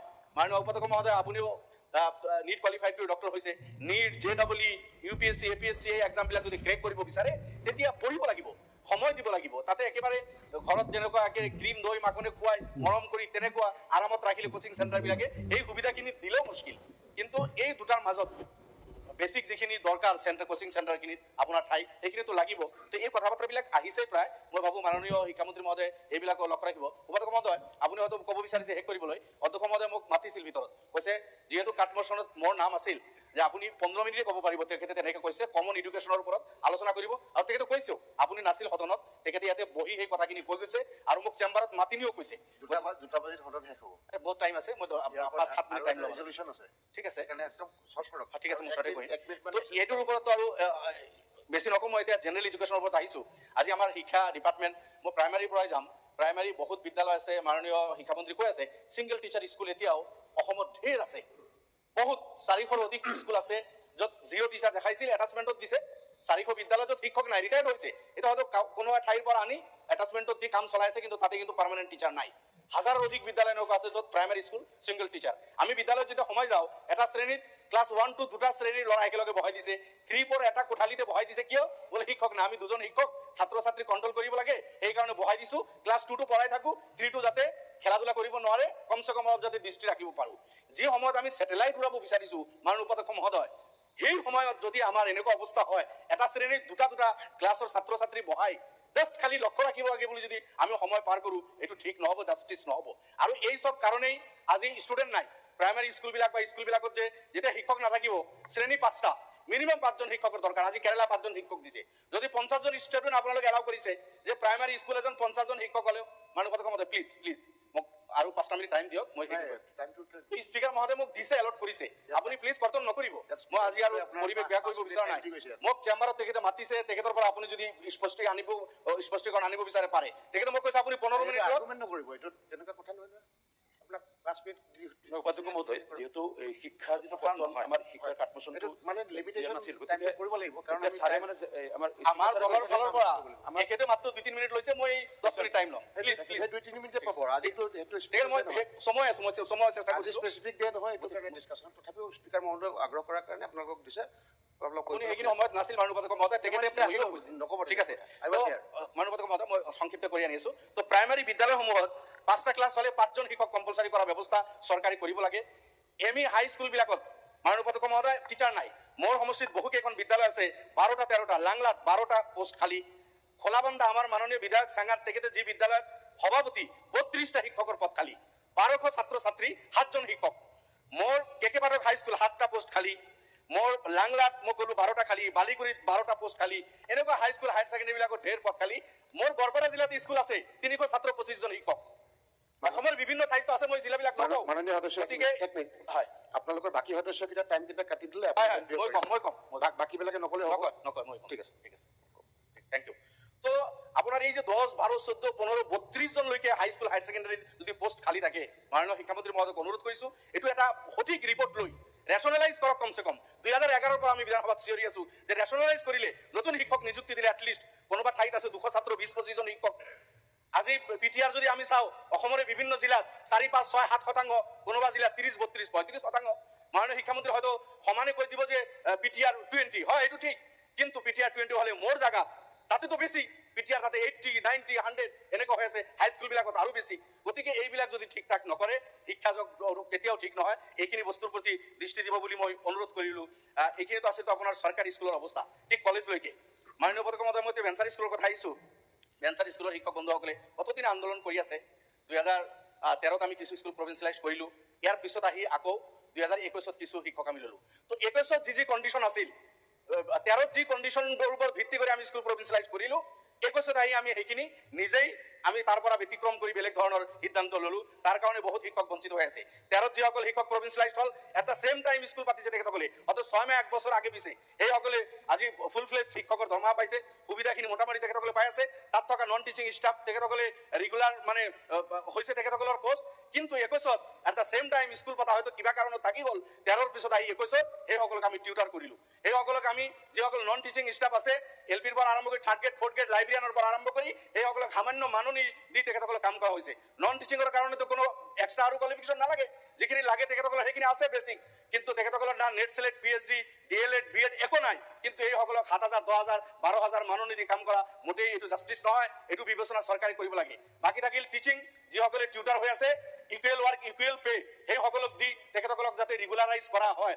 মাননীয় উপাধ্যক্ষ মহোদয়, আৰু যিখিনি ভেঞ্চাৰ স্কুল আপোনাৰ আছিল 1-1-2006ৰ আগত, বহুতৰ এতিয়ালৈকে হোৱা নাই, আপপোষ্ট হোৱা নাই। 1-1-2006ৰ আগত তেখেতসকলৰ বিদ্যালয়, তাৰ পিছতো সেইসকলৰ হোৱা নাই। বিশেষভাৱে ছিনিয়ৰ মাদ্ৰাছাখিনি, মাদ্ৰাছা এক্ট যেতিয়া ৰিপিল কৰা হ'ল, ৰিপিল কৰাৰ পিছত তেখেতসকলে ঠাণ্ডা অৱস্থাত গুচি গ'ল তেখেতসকলৰ। 21ত আৰু তেখেতসকলে ল'ম বুলি বেলেগ এটা ফাইল হ'ল, আৰু ইয়াৰ পিছত লোৱা নহ'ল। গতিকে সেই ছিনিয়ৰ মাদ্ৰাছা প্ৰি ছিনিয়ৰ যিখিনি 1/1/2000 আগত ৰিকগনেশ্যন তেখেতসকলে পাইছে, স্কুল হিচাপে কনভাৰ্ট হৈছে, স্কুল হিচাপে কাম কৰি আছে, এতিয়া যিহেতু এক্টটো এমেণ্ড কৰিব, সেই ছিনিয়ৰ মাদ্ৰাছাৰ শিক্ষকখিনি যাতে লোৱা হয়। 21 যেতিয়া শিক্ষক ল'লে, স্কুল পাৰ্মিশ্যন যিহেতু এম ই স্কুল 5+1 6+1 এনেকুৱা কণ্ডিশ্যন আছিল। 5+1 নহ'লে স্কুল পাৰ্মিশ্যন নিদিয়ে, 6+1 নহ'লে পাৰ্মিশ্যন নিদিয়ে। কিন্তু 21 আহি 3জন শিক্ষকৰ পদ প্ৰভিন্সিয়েলাইজ কৰা হ'ল, বাকীখিনিক বাদ দিলে। বিশেষভাৱে Sanskrit, Hindi, English, Hindi subject is compulsory, Hindi পঢ়াবই লাগিব, কিন্তু শিক্ষকৰ পদজন কিন্তু লোৱা নহ'ল। সেইজন শিক্ষক এতিয়া বঞ্চিত হৈ আছে। আৰবীৰ পদ লোৱা নহ'ল, সংস্কৃত নহ'ল, আৰু অন্যান্য ছাবজেক্টত তেখেতসকলে বঞ্চিত হৈছে। এইবিলাক এম ই স্কুলৰ ক্ষেত্ৰত হৈছে। এইবাৰ এমেণ্ডমেণ্টত যাতে এইসকল বঞ্চিত নহয়, যিহেতু কণ্ডিশ্যন দিয়া হৈছিল যে তোমাৰ স্কুলত 5+6+1 নহ'লে তোমাক পাৰ্মিশ্যন দিয়া নহ'ব। তেখেতসকলে কণ্ডিশ্যন ফুলফিল কৰি পাৰ্মিশ্যন লৈ স্কুল ৰিকগনেশ্যন হ'ল তেখেতসকলৰ। গতিকে এইখিনি যাতে তেখেতসকল আহি যায়, এইবাৰ বঞ্চিত নহয়। ছেকশ্যনেল টিচাৰ হাইস্কুলত হায়াৰ ছেকেণ্ডাৰী লেভেলত 7জন টিচাৰ ল'লে, বহুত ছাবজেক্টৰ টিচাৰ হায়াৰ ছেকেণ্ডাৰী হাইস্কুল লেভেলত তেখেতসকলে বঞ্চিত হৈছে। ছাত্ৰ থকাৰ পিছতো সেইসকলক লোৱা নহ'ল। বা এনৰলমেণ্টৰ কণ্ডিশ্যন এটা লগালে, যিটো 2013ত নাছিল। 2015 জনৰ যেতিয়া কণ্ডিশ্যন লগালে এটা ছাবজেক্টত 14জন ছাত্ৰ হ'লেও কোনো এটা বছৰত তেখেতক বঞ্চিত কৰা হ'ল। মাননীয় উপাধ্যক্ষ মহোদয়, মন্ত্ৰী মহোদয় আছে, নিশ্চয় তেখেতে এই কথাটো চিন্তা কৰিব যে এজন শিক্ষক 20 বছৰ পঢ়ালে, 19 বছৰ এনৰলমেণ্ট ঠিক আছে, কোনো এটা বছৰত গৈ 15 জেগাত 14 থাকিল। এই 20 বছৰৰ মানুহজনৰ কাম গোটেই পানীত পেলাই দিয়া কোনো পদ্ধতি কিন্তু গ্ৰহণযোগ্য নহয়। গতিকে এইবিলাক কাৰণ অলপ শিথিল কৰি এই এনৰলমেণ্ট কোনোবা এটা বছৰ, দুটা বছৰ, যিহেতু তেখেতসকলৰ পৰা আমি কাম ল'লো, 5জন হ'লেও পঢ়াইছে, 15জন হ'লেও পঢ়াইছে, 50জন হ'লেও ক্লাছত আহিব লগা হৈছে, সময় তেখেতে দিছে। তো ওৱান্স ফৰ অল এইসকলকো ইয়াৰ আওতাত আনি সেইসকল টিচাৰকো যাতে সুবিধাটো দিয়া হয়, বঞ্চিত কৰা নহয়, এইখিনি অনুৰোধ কৰা হ'ল। ঠিক মাননীয় উপাধ্যক্ষ মহোদয়, শেষ কৰিম। কলেজৰ ক্ষেত্ৰত ডিপাৰ্টমেণ্ট কনকাৰেন্সৰ এটা কণ্ডিশ্যন লগোৱা হ'ল।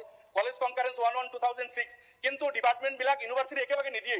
মাননীয় শিক্ষামন্ত্ৰী ডাঙৰীয়া ভালকৈ জানে, এইটো পৰ্যায়ক্ৰমে ডিপাৰ্টমেণ্টবিলাক কনকাৰেন্স দিয়ে, এটাৰ পিছত এটা গৈ 9-10 লৈকে অলমষ্ট কনকাৰেন্স হৈ গ'ল। কিন্তু 6ৰ পিছত কনকাৰেন্স হোৱা কলেজৰ এই ডিপাৰ্টমেণ্টৰ শিক্ষকবিলাক এতিয়াও বঞ্চিত হৈ আছে। গতিকে 10ৰ আগলৈকে বা 12ৰ আগলৈকে যিখিনি ডিপাৰ্টমেণ্ট কনকাৰেন্স পালে, সেই কলেজবিলাক এতিয়াও শিক্ষকে 25 বছৰ 15-20 বছৰ পঢ়াইছে, তেখেতসকলক যাতে বঞ্চিত কৰা নহয়, এই কনকাৰেন্সৰ এইটো শিথিল কৰি তেখেতসকলকে যাতে অনা হয়, এইটো অনুৰোধ থাকিল। আৰু লাষ্ট এটা কথা কৈ শেষ কৰিম, যিখিনি টিউটাৰ আমি ল'লো, তাৰে বহুত শিক্ষকে ইতিমধ্যে টেট কোৱালিফাইড কৰিছে। তেখেতসকলে DLEডো আছে, কিছুমানৰ BEড আছে, টেট কোৱালিফাইড কৰিছে। 21 টিউটাৰ হিচাপে ল'লো, আৰু 4 বছৰৰ পৰা তেখেতসকলৰ ফাইল এতিয়াও ফাইনেন্সত আটকি আছে। এইটোতো সোনকালে হৈ যাব লাগে। ইমান দিন 20 বছৰ, অত বছৰে পেটত গামোচা বান্ধি কাম কৰিছে, টিউটাৰ হিচাপে টিউটাৰ হিচাপে নিযুক্তি দিলো, কণ্ডিশ্যন ফুলফিল কৰিছে। গতিকে এতিয়া সেই টেট টিচাৰসকল যিসকলে কণ্ডিশ্যন ফুলফিল কৰিছে, কলেজৰ যিসকলে নেট চিলেক্ট কৰিছে, বেলেগ ইউনিভাৰ্চিটি ভেৰিফিকেশ্যনৰ নামত বন্ধ নাৰাখি সেইসকলক যাতে দিয়া হয়। বাহিৰৰ ইউনিভাৰ্চিটি বুলি ভেৰিফিকেশ্যনৰ নামতো বছৰ বছৰ ফাইল আবদ্ধ হৈ আছে। এই গোটেই খুঁটিনাটি, গোটেই বস্তুখিনি লেছ অন এনৰলমেণ্ট ভেৰিফিকেশ্যন, এইবিলাক অলপ শিথিল কৰি এই মানুহখিনিক যাতে জাষ্টিছ দিয়া হয়, আৰু এইখিনি কৰিলেহে আমাৰ বিভাগটো আৰু ভাল হ'ব। এইখিনি কৈ মই মোৰ বক্তব্য সামৰিছোঁ। ধন্যবাদ। একটি বিল উত্থাপন করেছেন, যে বিল আমরা লক্ষ্য করেছি, the Assam coaching institute control and regulation bill 2025 একটি গুরুত্বপূর্ণ বিল আর একটি সময় উপযোগী বিল বলে আমি মনে করি। যার জন্য প্রথমে আমি এই বিলকে সমর্থন করার জন্য সদনের সকল সদস্যকে আমি অনুরোধ রাখছি। মাননীয় অধ্যক্ষ মহোদয়, আমরা লক্ষ্য করেছি যে 2021 ইংরেজির মাননীয় মুখ্যমন্ত্রী ডক্টর হিমন্ত বিশ্ব শর্মা মহোদয়ের সরকার এডুকেশন ডিপার্টমেন্টকে গুরুত্ব দিয়ে তার বিভিন্ন দিক পর্যালোচনা করে এই রাজ্যের যারা ছাত্রছাত্রীরা তাদের যে ভবিষ্যৎ, এই ভবিষ্যৎকে চিন্তা করে অনেক কিছু চেঞ্জ করে তাদেরকে এগিয়ে নিয়ে যাওয়ার চেষ্টা করছেন। আর তার জন্য আজকের দিনে এই বিল আমরা লক্ষ্য করেছি যে অনেক প্রাইভেট কোচিং সেন্টার রাজ্যে রয়েছে। এই কোচিং সেন্টারগুলোকে একটি কন্ট্রোলে আনা বা তার একটি গাইডলাইন তৈরি করার জন্য যে কোনো সরকারের সেটা সিদ্ধান্ত নেওয়া প্রয়োজন। তার জন্য এই কথা মাথায় রেখে আজকে এই বিল উত্থাপন হয়েছে। আমরা লক্ষ্য করেছি যে আসামের মাননীয় মুখ্যমন্ত্রী ডক্টর হিমন্ত বিশ্ব শর্মা মহোদয়ের উদ্যোগে আর শিক্ষাক্ষেত্রে একটি বৈপ্লবিক পরিবর্তন আনার উনি চেষ্টা করছেন। আমরা দেখেছি যে এডুকেশনাল ইনস্টিটিউটগুলো, বিশেষ করে সরকারি বিদ্যালয়গুলো যেভাবে গড়ে উঠেছিল, কিন্তু তার পরবর্তীকালে তার ইনফ্রাস্ট্রাকচার ডেভেলপমেন্টের জন্য কিন্তু বিগত দিনের সরকার চিন্তা করেননি। তার জন্য এই রাজ্যে সরকারি বিদ্যালয়গুলোর থেকে অনেক ছাত্রছাত্রীরা উচ্চশিক্ষায় শিক্ষিত হয়েছিলেন। এখান থেকে সায়েন্টিস্টরা বেরিয়েছে, ইঞ্জিনিয়ার বেরিয়েছেন, ডাক্তার বেরিয়েছেন। কিন্তু পরবর্তীকালে আমরা লক্ষ্য করি যে আমাদের যারা অভিভাবকরা রয়েছেন, এই অভিভাবকরা সরকারি বিদ্যালয় থেকে কেন যেন তাদের একটা অনীহা চলে এসে আর প্রাইভেট বিদ্যালয়গুলো দিকে আকৃষ্ট হয়েছিল। যার জন্য রাজ্যে প্রাইভেট যে বিদ্যালয়গুলো রয়েছে সেই বিদ্যালয়গুলোর যে ইনফ্রাস্ট্রাকচার, এই ইনফ্রাস্ট্রাকচার দেখে যারা আকৃষ্ট হয়েছেন তাদের ছাত্রছাত্রীদেরকে দিচ্ছেন, কিন্তু রাজ্যে যারা গরিব শ্রেণীর লোক রয়েছেন এই প্রাইভেট বিদ্যালয়ে পড়ানোর মতো তাদের সামর্থ্য নেই। আর এই কথা চিন্তা করে মাননীয় মুখ্যমন্ত্রী ডক্টর হিমন্ত বিশ্ব শর্মা মহোদয় সরকারি বিদ্যালয়গুলির উন্নত মানের পরিকাঠামো গড়ে তোলার জন্য আপনারা লক্ষ্য করেছি আমরা যে গোটা রাজ্যে বিভিন্ন স্কুলগুলোকে তার ইনফ্রাস্ট্রাকচার চেঞ্জ করার জন্য 7 কোটি 8 কোটি টাকা ব্যয় করে এই বিদ্যালয়গুলো তৈরি হচ্ছে, যাতে যে বেসরকারি বিদ্যালয় তার যে ইনফ্রাস্ট্রাকচার তার ইনফ্রাস্ট্রাকচার সাথে যাতে এটা কম্পেয়ার হয়, আর সেখানে যাতে অভিভাবকদের আবারও সরকারি বিদ্যালয়ের প্রতি আকৃষ্ট করা যায়, ছাত্রছাত্রীদের আকৃষ্ট করা যায়, তার জন্য এই পরিকাঠামো তৈরির চেষ্টা করে যাচ্ছেন। আমরা বরাকবেলিতে বা কাছাড়ে বা আমার কনস্টিটিউন্সিতেও দেখেছি যে Narsingh higher secondary school, public higher secondary school, সমাজরন্দ বিদ্যাপীঠ স্কুল সহ বিভিন্ন স্কুল তার ইনফ্রাস্ট্রাকচার আজকের দিনে চেঞ্জ হয়েছে। কংগ্রেস শাসিত সরকারের সময় আমরা লক্ষ্য করেছি যে টয়লেটের করুণ পরিস্থিতি ছিল, ক্লাসরুমের করুণ পরিস্থিতি, টিচার্স কমন রুম ছিল না, বৃষ্টি হলে জল পড়তো, এভাবে অনেক বিদ্যালয় আছে। আর সেই কথা চিন্তা করে আজকের দিনে এই কাজ মাননীয় মুখ্যমন্ত্রী করে যাচ্ছেন। আমরা আজকে এই বিলকে সমর্থন করা উচিত, তার জন্য আমরা লক্ষ্য করেছি এই বিলে অনেক গাইডলাইন বেঁধে দেওয়া হয়েছে, যে গাইডলাইনের ভেতরে থেকে যারা প্রাইভেট কোচিং করতে চাইবেন তাদেরকে আর লাইসেন্স দেওয়া হবে। তার জন্য বিশেষ একটা উল্লেখযোগ্য বিষয় এখানে উল্লেখ করা হয়েছে যে দিব্যাঙ্গদের পড়ানোর জন্য যে ফ্যাসিলিটিস, সেই ফ্যাসিলিটিসও কিন্তু আজকে এই কোচিং সেন্টারে থাকতে হবে। তো এই মাননীয় মুখ্যমন্ত্রী ডক্টর হিমন্ত বিশ্ব শর্মা সরকার, যে সরকার আমরা লক্ষ্য করেছি যে এই বাজেট অধিবেশনে, এই বাজেটে বিদ্যালয় শিক্ষা বিভাগ, এই শিক্ষা বিভাগে 18,733 কোটি টাকা ও উচ্চশিক্ষা বিভাগে 3,797 কোটি টাকা বরাদ্দ করেছেন। আর এই শিক্ষা বিভাগকে গুরুত্ব দিয়ে আরও অনেক উল্লেখযোগ্য ঘোষণা এই বাজেটে উল্লেখ করা হয়েছে। অধ্যক্ষ মহোদয়, রাজ্যের শিক্ষাগত পরিবেশ উন্নত করার জন্য মাননীয় মুখ্যমন্ত্রী ডক্টর হিমন্ত বিশ্ব শর্মা মহোদয় ও আমাদের শিক্ষামন্ত্রী রনোজ পেগু মহোদয় রাজ্যবাসীর নিকট প্রতিশ্রুতিবদ্ধ। আমরা লক্ষ্য করেছি যে বাল্য বিবাহ রোধ করতে বা মেয়েদের উচ্চশিক্ষায় উৎসাহিত করতে আমাদের এই বাজেটে ধার্য করা হয়েছে যে একাদশ শ্রেণীতে তালিকাভুক্ত হওয়া প্রতিটি ছাত্রী 1,000 টাকা করে মাসে অর্থাৎ 10,000 টাকা পাবেন। স্নাতক স্তরের প্রথম বর্ষে তালিকাভুক্ত হওয়া প্রতিটি ছাত্রী মাসে 1250 টাকা করে 12,500 টাকা ও স্নাতকোত্তর স্তরের প্রথম বর্ষে তালিকাভুক্ত প্রত্যেক ছাত্রী মাসে 2,500 করে 25,000 টাকা সরকারি অনুদান পাবেন। আর আমরা মনে করি এই অনুদানগুলির পাশাপাশি বিনামূল্যে ভর্তি, সাইকেল, স্কুটি এগুলো দিয়ে মাননীয় মুখ্যমন্ত্রী ডক্টর হিমন্ত বিশ্ব শর্মা সরকার মেয়েদের উচ্চশিক্ষার প্রতি উৎসাহিত করার জন্য যে পদক্ষেপ নিয়েছেন সেটা অত্যন্ত গুরুত্বপূর্ণ, সেটা অত্যন্ত প্রশংসনীয়। সেই ক্ষেত্রে আমি আশা রাখি যে আজকের দিনে শিক্ষাক্ষেত্রে যে ড্রপ আউট, সেই ড্রপ আউটের হার কিন্তু কমাতে আমরা সক্ষম হব। তাই আমরা লক্ষ্য করি যে শেষ করুন শৈশব শিক্ষার উপর গুরুত্ব আরোপ করে এই সরকার 5,000 অঙ্গনওয়াড়ি সেন্টার তৈরি করার জন্য সিদ্ধান্ত নিয়েছেন। এটা একটা গুরুত্বপূর্ণ পদক্ষেপ, একটা ঐতিহাসিক পদক্ষেপ বলে আমরা মনে করি। আমরা লক্ষ্য করেছি শহীদ কনকলতা বড়ুয়া, যিনি কনিষ্ঠ স্বাধীনতা সংগ্রামী, ওনাকে গুরুত্ব দিয়ে আর শহীদ কনকলতা স্টেট ইউনিভার্সিটি স্থাপন করার জন্য আজকে বাজেটে 400 কোটি টাকা বরাদ্দ করা হয়েছে। তো এই যে বৈপ্লবিক পরিবর্তন, এই বৈপ্লবিক পরিবর্তনের জন্য মাননীয় মুখ্যমন্ত্রী ডক্টর হিমন্ত বিশ্ব শর্মা মহোদয়কে ধন্যবাদ জ্ঞাপন করছি। আর এই বিলকে আমি সম্পূর্ণ সমর্থন করে আমার বক্তব্য শেষ করছি। Honorable Member Abdul Rahim Ahmed, absent. Rupjyoti Kurmi, 2 minute, আপুনি টাইম বিচাৰিছে 2 মিনিট টাইম কৰিব। মাননীয় উপাধ্যক্ষ মহোদয়, মই আপোনাৰ যোগেদি মাননীয় শিক্ষামন্ত্ৰী মহোদয়ক বহুত বহুত ধন্যবাদ জ্ঞাপন কৰিছোঁ। ইয়াৰ লগতে মাননীয় অসমৰ মুখ্যমন্ত্ৰী সৰ্বকালৰ সৰ্বশ্ৰেষ্ঠ ডক্টৰ হিমন্ত বিশ্ব শৰ্মা ডাঙৰীয়াকো অশেষ ধন্যবাদ জ্ঞাপন কৰিছোঁ। সময় উপযোগী, সময় আহ্বান এই বিলখনৰ আছিল। আৰু আজি Assam coaching institute control and regulation bill 2025 খুবেই গুৰুত্বপূৰ্ণ বিল। মই দেখা পাইছোঁ আজি যদি চোৱা যায়, মোৰ সতীৰ্থ বিধায়কেও যদি কৈছে ড্ৰপ আউটৰ সংখ্যা লাহে লাহে কমিছে, কেইজন বিধায়কে সদনত ক'বলৈ তেওঁলোকে এটা সুযোগ লাভ কৰিলে যে এতিয়া চৰকাৰী বিদ্যালয়ত শাৰী পাতিবলৈ লৈছে এদিনৰ আগৰ পৰা, মানে ফৰ্ম ফিল আপৰ কাৰণে। এই যিটো সুন্দৰ পৰিৱেশ মোৰ মৰিনী সমষ্টিৰ, মই বহুত বছৰলৈকে নিটত পাছ কৰা আমি পোৱা নাছিলোঁ। একদম গ্ৰাম্য অঞ্চলৰ, একদম বাগানৰ অঞ্চলৰ মই পোৱা নাছিলোঁ আমাৰ APSC পাছ কৰা, মানে পাছ কৰাই নাই, APSC মৰিনী সমষ্টিত নাছিলেই। কিন্তু বৰ্তমান মাননীয় মুখ্যমন্ত্ৰী ডক্টৰ হিমন্ত বিশ্ব শৰ্মা ডাঙৰীয়াৰ নেতৃত্বত চৰকাৰৰ যি স্বচ্ছ নিযুক্তি 2022 চনত মাচি তপ্ন, এতিয়া বৰ্তমান এছিষ্টেণ্ট কমিশ্যনাৰ হৈ আছে আজি ধুবুৰীত, মাচি তপ্ন আজি মৰিনী সমষ্টিৰ পৰা স্বচ্ছতাই নিযুক্তিৰে আজি ইতিমধ্যে APSC উত্তীৰ্ণ হৈ ACS officer Haricharan Bhumij DSP হৈ আছে হাইলাকান্দিত মোৰ মৰিনী সমষ্টিত একদম বাগানৰ লাইনত জন্মগ্ৰহণ কৰা ল'ৰা আজি হৰিচৰণ ভূমিজ এতিয়া স্বচ্ছতাই নিযুক্তিৰ বাবে আজি DSP হ'বলৈ সক্ষম হ'ল অৰ্থাৎ এই যে ৰেগুলেশ্যন এই ৰেগুলেশ্যন আৰু নিয়ন্ত্ৰণ আনিব হয় কিন্তু ইতিমধ্যে লাহে লাহে কোচিং ইনষ্টিটিউট লাহে লাহে একেবাৰে নিজেও তেওঁলোকে আঁতৰি যাবলৈ ধৰিব বা নিজেও তেওঁলোকৰ যিসমূহ হয়তো তেওঁলোকে লাভৱান হ'ম এইটো এটা ব্যৱসায়িক ভিত্তিত লৈছে সেৱা ভিত্তিত নহয় তেওঁলোকে লাহে লাহে কমি আহিব এই বিলখনৰ জৰিয়তে এতিয়া RT Act যদি আমি চাওঁ 2009 Part 2 Section 1 Chapter 4 within bracket 28 তাত স্পষ্ট কৈছে যে টিচাৰ্ছসকলে শিক্ষকসকলে নিজৰ ঘৰৰ কাষতে বা নিজৰ সেই বিদ্যালয় ছাত্ৰ ছাত্ৰীক শিক্ষাদান তেওঁলোকে কৰিব নোৱাৰে কোচিং ইনষ্টিটিউটত ইয়াত স্পষ্ট যিটো মেনশ্যন কৰি দিলে যে নন টিচিং কোনোবা শিক্ষকেহে শিক্ষাদান কৰিব পাৰিব অৰ্থাৎ বৰ্তমান কৰ্মৰত কোনোবা শিক্ষকে কৰিব নোৱাৰিব এই বিলখনত সুন্দৰ এটা ব্যৱস্থা আজি দুখ লাগে আজি অভিভাৱকসকলে কেইদিনমান আগত আমাক পত্ৰ দিছে মই আৰু 1 মিনিটত সামৰি দিব বিচাৰিম আজি দিব্যাংগসকলক গুৰুত্ব দিয়া এই বিলখনৰ যোগেদি ইয়াত কাউন্সিলিং সাইকলজিষ্টক ইয়াত অন্তৰ্ভুক্তকৰণ কৰা ব্যৱস্থা গ্ৰহণ কৰা পেনাল্টিৰ ক্ষেত্ৰত কেইজন বিধায়কে কৈছে জ্যেষ্ঠ আৰু কনিষ্ঠ বিধায়কে যে এইটো পাৰিলে অকণমান পৰিমাণটো বঢ়াই দিব লাগে আমিও ক'ব বিচাৰিম যে এইটো ন্যূনতম 5 লাখৰ পৰা এইটো 10 লাখ পাৰিলে পেনাল্টি হ'ব লাগে কোনোবাই যদি ভাইলেশ্যন কৰে কাৰণ বহু মই একেবাৰে আৰু 30 ছেকেণ্ডত সামৰি দিব বিচাৰিম আজি ধন্যবাদ জনাম মাননীয় মন্ত্ৰী সন্মানীয় ৰণোজ পেগু ডাঙৰীয়াক আৰু লগতে মাননীয় মুখ্যমন্ত্ৰী ডক্টৰ হিমন্ত বিশ্ব শৰ্মা ডাঙৰীয়াক ধন্যবাদ জনাম পোন প্ৰথমবাৰৰ বাবে অসম নাগালেণ্ডৰ সীমামূৰীয়া মৰিনী সমষ্টিৰ চাৰজনগোষ্ঠী অধিকস্থ অঞ্চলে হওক গ্ৰাম অঞ্চলে ভৰপূৰ পাহাৰীয়া অঞ্চলৰ এই সমষ্টিক কোনোদিনে পূৰ্বৰ কংগ্ৰেছ চৰকাৰ সময়ত কেতিয়াও গুৰুত্ব নিদিলে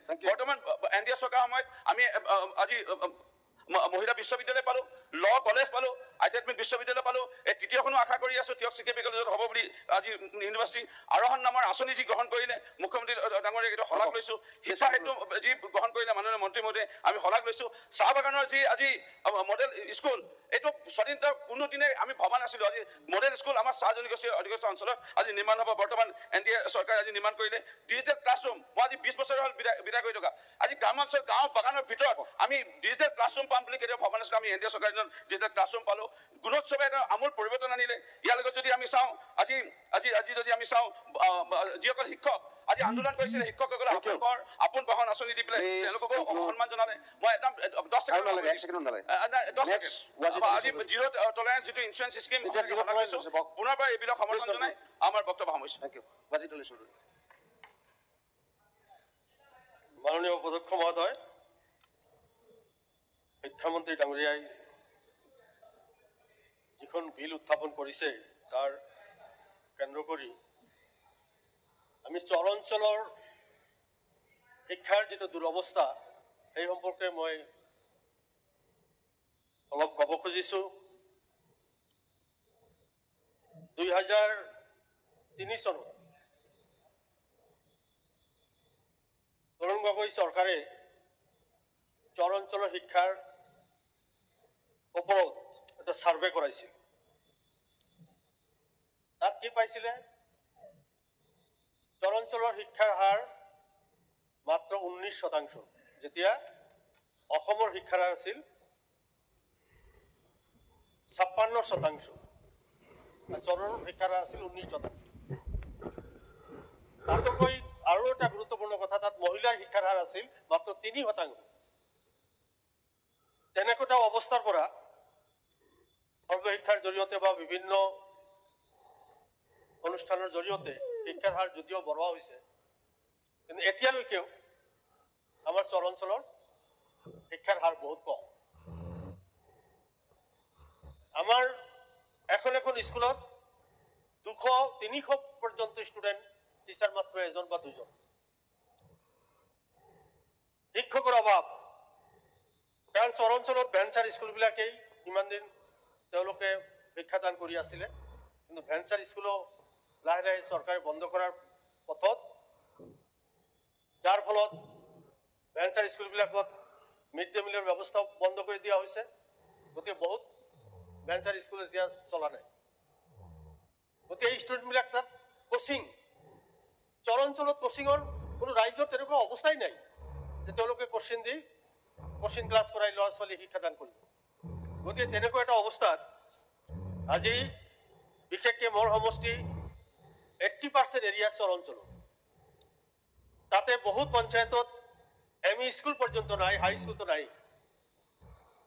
গোটা চরাঞ্চল মিলি এখন জুনিয়র কলেজ আছে, সেইটো ভেঞ্চাৰ। গতিকে আপনাৰ জৰিয়তে মন্ত্রী মহোদয়ক মই অনুরোধ জানাম যে শিক্ষার ক্ষেত্রে যদিও টেট টিচার চরাঞ্চলত এপইন্টমেন্ট দিছিলে, কিন্তু দেখা গ'ল যে ক্রমান্বয়ে সেই শিক্ষকসকলক ট্রান্সফার কৰি নিজৰ নিজৰ জিলাত লৈ গ'ল উইথ পোস্ট। গতিকে চৰাঞ্চলৰ যিটো শিক্ষাৰ দুৰৱস্থাই ৰৈ আছে। আজি গাৰ্ডেন অঞ্চলত হাই স্কুল স্থাপন কৰি শিক্ষাৰ হাৰ যথেষ্ট বঢ়াইছে, আমি ভাল পাইছোঁ। তেনেকুৱা চৰাঞ্চলৰ ক্ষেত্ৰত গুৰুত্ব দি পেলাই চৰাঞ্চলৰ যদি নতুনকৈ শিক্ষা প্ৰতিষ্ঠান গঢ়িব নোৱাৰে, কমচে কম যিকেইটা ভেঞ্চাৰ স্কুল আছে, এই ভেঞ্চাৰ স্কুলখিনিও যদি এইবাৰ 2006 চনৰ আগৰ তেওঁলোকৰ লেণ্ড ডকুমেণ্টছ আছে, অন্যান্য ডকুমেণ্টছ আছে, সেই স্কুলবিলাক বহুত পুৰণা, কিন্তু এটা মাত্ৰ ডাইচ কোডৰ ৰেফাৰেঞ্চত তেওঁলোকৰ স্কুলবিলাক বাদ পৰিছিল। গতিকে ডাইচ কোডটো অন্য চনৰ আছে, 2007-8 নাই, কিন্তু 8-9 আছে, 9-10 আছে, 10-11 আছে। গতিকে সেই স্কুলবিলাক যাতে কনচিডাৰ কৰি আৰু এটা মাত্ৰ জুনিয়ৰ কলেজ, আমাৰ জুনিয়ৰ্ছৰ জুনিয়ৰ কলেজ, এই কলেজ আৰু স্কুলবিলাক চৰকাৰীকৰণ কৰিব বুলি আপোনাৰ জড়িত মন্ত্ৰী মহোদয়ক অনুৰোধ জনাই মোৰ বক্তব্য সামৰিছোঁ। Thank U. কৃষ্ণ কমল তাঁতী 3 মিনিটত শেষ কৰিব। The Assam Coaching Institute Control and Regulation Bill 2025 মই ভাবোঁ অতিকে প্ৰয়োজনীয় আছিল এই বিলখন, কাৰণ আমি দেখিবলৈ পাইছোঁ আজিকালি এনেকুৱা কিছুমান কোচিং ইনষ্টিটিউট গা কৰি উঠিছে য'ত আচলতে তেওঁ ষ্টুডেণ্টসকলক বা গাৰ্জেনসকলক ভাল মাৰ্কছ দিম বুলি, ভাল ৰেংক দিয়াই দিম বুলি তেওঁলোকে এডমিশ্যন কৰাবলৈ কাৰণে ব্যৱস্থা কৰিছে। আৰু সেইকাৰণে এই প্ৰলোভন দি যি এডমিশ্যনৰ ব্যৱস্থা কৰিছে তাক ৰুদ্ধ কৰিবৰ কাৰণে এইখন বিলৰ অতিকে প্ৰয়োজন আছিল। সেইকাৰণে মই ভাবোঁ অতি প্ৰয়োজনীয়। আৰু এটা কথা আমি দেখিবলৈ পাইছোঁ আচলতে যি টিচাৰ্ছবোৰ ইয়াত আছে, academic qualification of the teachers যোনটো দিছে যে নন গভৰ্ণমেণ্টেল ইনষ্টিটিউশ্যনেলৰ টিচাৰ্ছ নহ'লে বা ৰিটায়াৰ্ড টিচাৰ্ছসকলহে ইনভলভ হ'ব পাৰিব। তাৰ পৰা এটা কথা আমি অতিকে ধৰি ল'ব পাৰিছোঁ যে আচলতে যিসকল কোনোবা বেলেগ ইনষ্টিটিউশ্যনত শিক্ষকতা কৰি আছে কিন্তু তেওঁলোকে গৈ পেলাই এই কোচিং ইনষ্টিটিউশ্যনত তেওঁলোকে পঢ়াবলৈ চেষ্টা কৰিছে, তেওঁলোক ইয়াৰ পৰা বিৰত থাকিব, সেইটো এটা ভাল। আৰু এটা আমি দেখিব পাইছোঁ যে ইয়াত 16 ইয়াৰ্ছৰ বিল' ষ্টুডেণ্ট ইয়াত তেওঁলোকে এডমিশ্যন ল'ব নোৱাৰিব, আফটাৰ হাই ছেকেণ্ডেৰী তেওঁলোকে এডমিশ্যন ল'ব পাৰিব। এইকেইটা সঁচাকৈ অতি প্ৰয়োজনীয় আছিল। আৰু এটা কথা আমি দেখিছোঁ যে coaching classes should not be conducted during মানে তেওঁলোকে যদি ষ্টুডেণ্টসকল কোনোবা এটা ইনষ্টিটিউশ্যনত এডমিশ্যন লৈ ৰাখিছে বা স্কুলত, তেওঁলোকৰ সেই ক্লাছেছ আৱাৰ্ছত তেওঁলোকে কিন্তু এই কোচিং ইনষ্টিটিউটখন চলাব নোৱাৰিব বা তাত তেওঁলোকৰ ক্লাছ দিব নোৱাৰিব। এইকেইটা অতিকে প্ৰয়োজনীয় আছিল। ইয়াৰ লগে লগে মই এটা কথা উল্লেখ কৰিব বিচাৰিছোঁ, এটা কিয়ত মই ইয়াতে কৰি দিব বিচাৰিছোঁ। Education makes a people easy to lead but difficult to drive, easy to govern but impossible to এনশ্লেভ।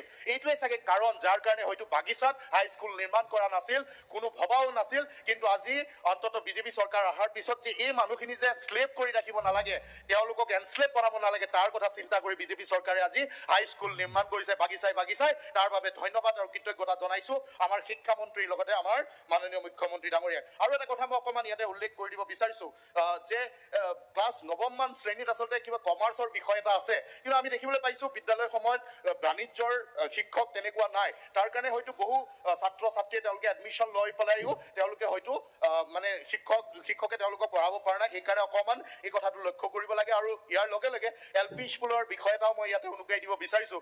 বাগিচাত আজি আদৰ্শ উচ্চ মাধ্যমিক বিদ্যালয় হ'ল, কিন্তু বাগিচাৰ যি প্ৰাথমিক বিদ্যালয়সমূহ আছে আন্তঃগাঁথনি একেবাৰে বেয়া। তাৰ কাৰণেও অলপ দৃষ্টি নিক্ষেপ কৰিবৰ কাৰণে মই মাননীয় শিক্ষামন্ত্ৰীক উনুকিয়াই দিব বিচাৰিছোঁ। আৰু এটা কথা যে মোৰ এখন বিদ্যালয় চাহ বাগিচাৰ সোণাজুলি আদৰ্শ বিদ্যালয় উচ্চ মাধ্যমিক বিদ্যালয়, তাত প্ৰায় 450 ষ্টুডেণ্টে তাত এনৰলমেণ্ট লৈছে, তেওঁলোকে এডমিশ্যন লৈছে, কিন্তু মাত্ৰ 5জন শিক্ষক আছে। অকণমান শিক্ষামন্ত্ৰী ডাঙৰীয়াই অকণমান এইটো চাই দিবলৈ কাৰণে মই অনুৰোধ জনাইছোঁ। ধন্যবাদ। জাকিৰ হুছেইন সিকদাৰ 3 মিনিটমানত শেষ কৰিব, উত্তৰটো ল'বলৈ ভাল হ'ব। আমাৰ আৰু এজন সতীৰ্থ কোৱা নাই, উত্তৰটো নালাগে যদি আমি কৈ থাকিব দিব।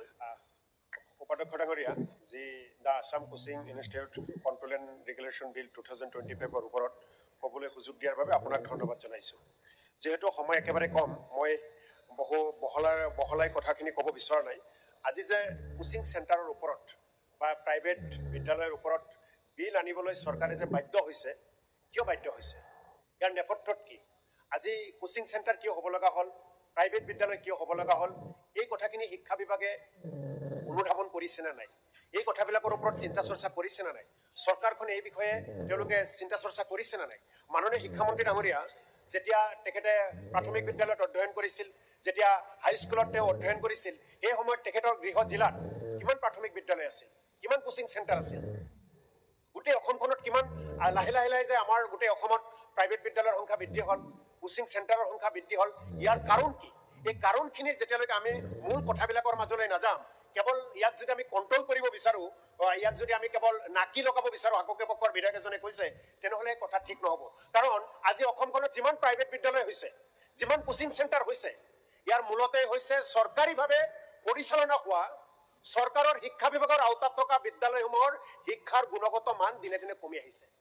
উপাধ্যক্ষ ডাঙৰীয়া যেতিয়া HSLC পৰীক্ষাৰ ৰিজাল্ট দিয়ে, যেতিয়া উচ্চতৰ মাধ্যমিক পৰীক্ষাৰ ৰিজাল্ট দিয়ে, যেতিয়া UPSC ৰিজাল্ট দিয়ে, যেতিয়া APSC ৰিজাল্ট দিয়ে, তেতিয়া আমি দেখিম চৰকাৰী বিদ্যালয়ৰ তুলনাত ব্যক্তিগত বিদ্যালয়ৰ দপদপনি বেছি, ব্যক্তিগত বিদ্যালয়ে বেছি সংখ্যক আসন লাভ কৰিছে, চৰকাৰী বিদ্যালয় লাভ নকৰা বুলি ক'লেও ভুল কৰা নহয়। গতিকে এনেকুৱা এটা সময়ত চৰকাৰে কেৱল ব্যক্তিগত বিদ্যালয়ত নাকি লগোৱাৰ পৰিৱৰ্তে চৰকাৰী বিদ্যালয়ত শিক্ষাৰ মান কেনেকৈ ভাল কৰিব পাৰি তাৰ বিষয়ে চিন্তা কৰিছে নে নাই? শিক্ষাৰ অধিকাৰ আইন 2009 আহিল, সকলোকে শিক্ষা দিব লাগিব। শিক্ষা দিয়াৰ নামত আজিও এইখন অসমত ছাত্ৰ ছাত্ৰীৰ অনুপাতে শিক্ষকৰ সংখ্যা কম। আজি এইখন অসমত চৰকাৰী বিদ্যালয়ৰ আন্তঃগাঁথনিৰ অৱস্থা বেয়া। আজিও এইখন বিদ্যালয়ত একেখন ক্লাছৰুমত 3টাকৈ ক্লাছৰ শ্ৰেণীৰ পাঠদান দিব লগা হয়। আজিও এইখন উপাধ্যক্ষ ডাঙৰীয়া যেতিয়া এইখন সদনত আহিছো 2016 চনৰ পিছৰ পৰা প্ৰতিটো মুহূৰ্তত আমি চিঞৰি থাকিব লগা হৈছে, প্ৰত্যেকজন বিধায়কে ক'ব লগা হৈছে মোৰ সমষ্টিৰ অমুক বিদ্যালয়ত ছাত্ৰ অনুপাতে শিক্ষক নাই। গতিকে এইবিলাক বিদ্যালয়ত প্ৰাইভেট বিদ্যালয়ত নাকি লগোৱাৰ পৰিৱৰ্তে আমাৰ চৰকাৰী বিদ্যালয়ৰ শিক্ষা ব্যৱস্থা কেনেকৈ ভাল কৰিব পাৰি তাৰ কাৰণে চৰকাৰীভাৱে ব্যৱস্থা গ্ৰহণ কৰিব লাগিব।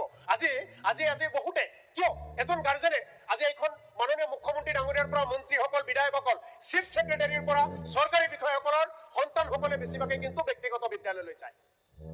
অসমত বহু মানুহে তেওঁলোকৰ সন্তানসকলক চৰকাৰী বিদ্যালয়ত পঠিয়াব নোখোজে, মনৰ আনন্দত নহয়, মনৰ দুখত। কাৰণ মানুহে ভাবে যে চৰকাৰী বিদ্যালয়ত দিলে সন্তানজনে ভাল ৰিজাল্ট কৰিব নোৱাৰিব। গতিকে মই ভাবো যে এনেকুৱা বিল এখন আনিছে ঠিকেই, মইতো ব্যক্তিগতভাৱে ভাবো এখনো ব্যক্তিগত বিদ্যালয় নাথাকক, এখনো কোচিং চেণ্টাৰ নাথাকক।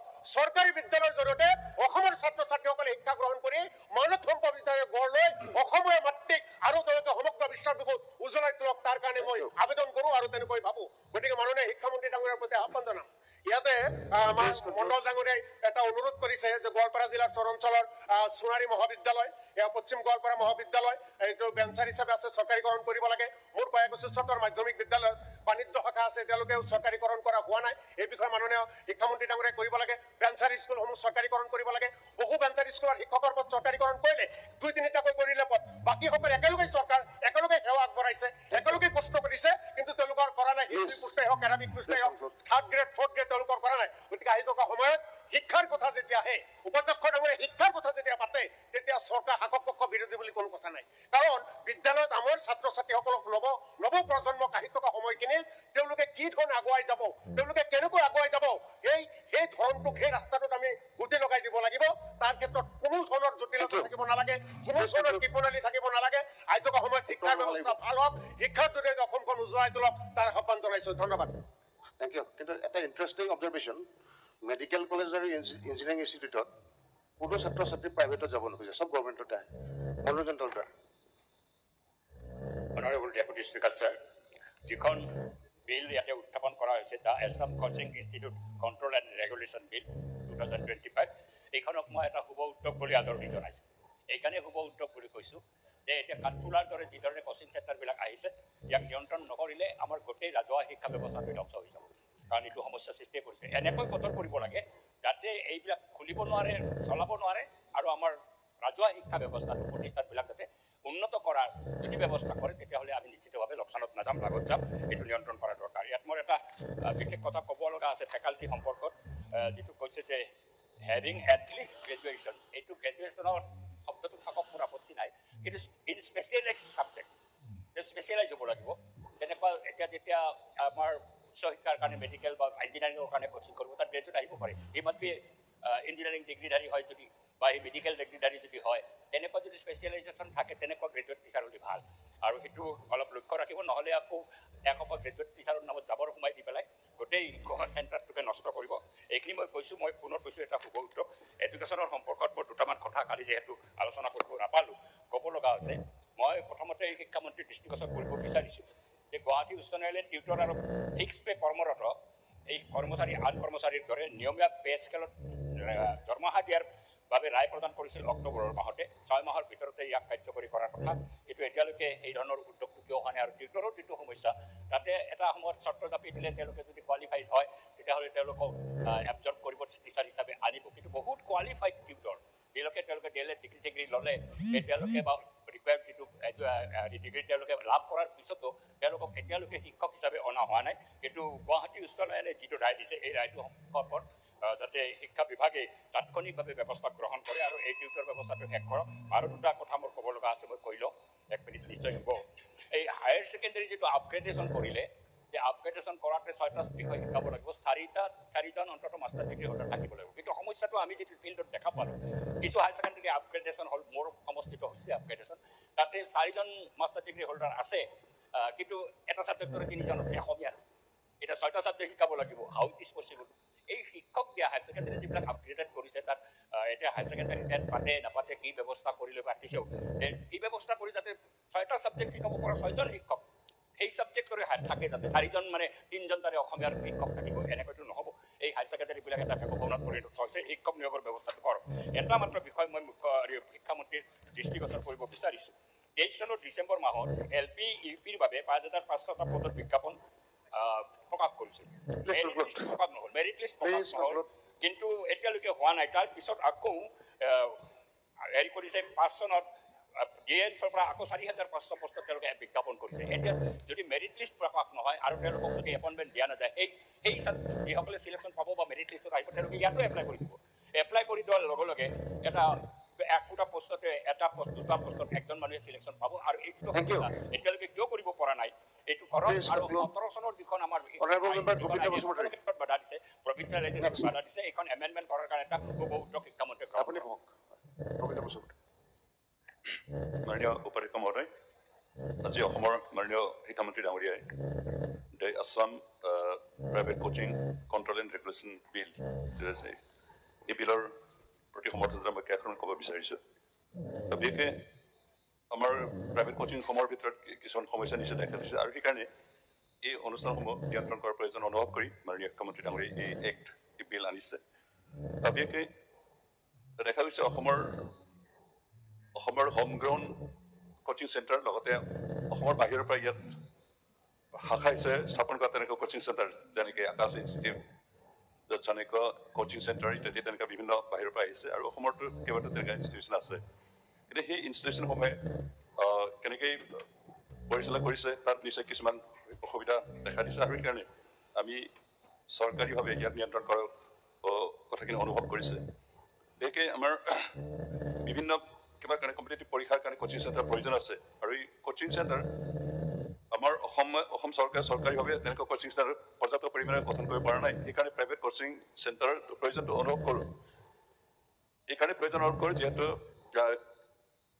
কেৱল চৰকাৰী কোচিং চেণ্টাৰ যদি নিৰ্ভৰ কৰে, তেতিয়াহ'লে মনোপলি হোৱাৰ সম্ভাৱনা আছে। তাৰপিছত প্ৰাইভেট কোচিং চেণ্টাৰবিলাকৰ আমাৰ এটা বা দুটা মাত্ৰ হ'লেও মনোপলি হোৱাৰ এটা সম্ভাৱনা দেখা দিয়ে। আৰু সেইকাৰণে বিভিন্ন প্ৰাইভেট কোচিং চেণ্টাৰ হোৱাটো আমি প্ৰয়োজন অনুভৱ কৰোঁ, যাতে তেওঁলোকৰ মাজত এটা কম্পিটিশ্যন আহে, কোনে বেটাৰ ৰিজাল্ট দিব পাৰে তাৰ কাৰণে তেওঁলোকে যাতে যত্ন লয়। আৰু এইখিনি আমাৰ প্ৰয়োজন আছে। কিন্তু কথা হ'ল, আমাৰ কোচিং চেণ্টাৰসমূহ নিয়ন্ত্ৰণৰ প্ৰয়োজন আছে।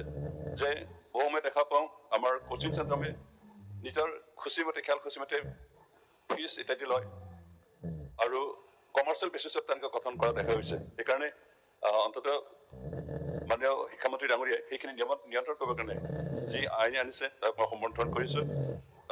ইয়াৰ ক্ষেত্ৰত আমি চৰকাৰক বিশেষকৈ অনুৰোধ কৰিব বিচাৰিছোঁ, আমাৰ এই ইনষ্টিটিউশ্যনসমূহৰ অন্ততঃ স্বাস্থ্যজনিত পৰিৱেশ তেনেকৈ আছে, হাইজেনিক তেনেকৈ পৰিৱেশ আছে, সেইখিনি চাব লাগে। তাৰপিছত কোচিং চেণ্টাৰসমূহত ষ্টেণ্ডাৰ্ড কেনেকুৱা, তেওঁলোকৰ কোৱালিটি কেনেকুৱা, কোৱালিটিৰ আমি এক্সপেক্ট কৰাৰ নিচিনা হৈছে নাই, বা ইয়াৰ তেনেকৈ আমি আশা কৰা মতে ফল তেনেকৈ দিছে নাই। যদি দিব পাৰে সেইখিনি আমি হৈ ক্ল'জ ডাউন কৰিব লাগে, বা তেওঁলোকৰ ওপৰত কণ্ট্ৰল এটা আনিব লাগে।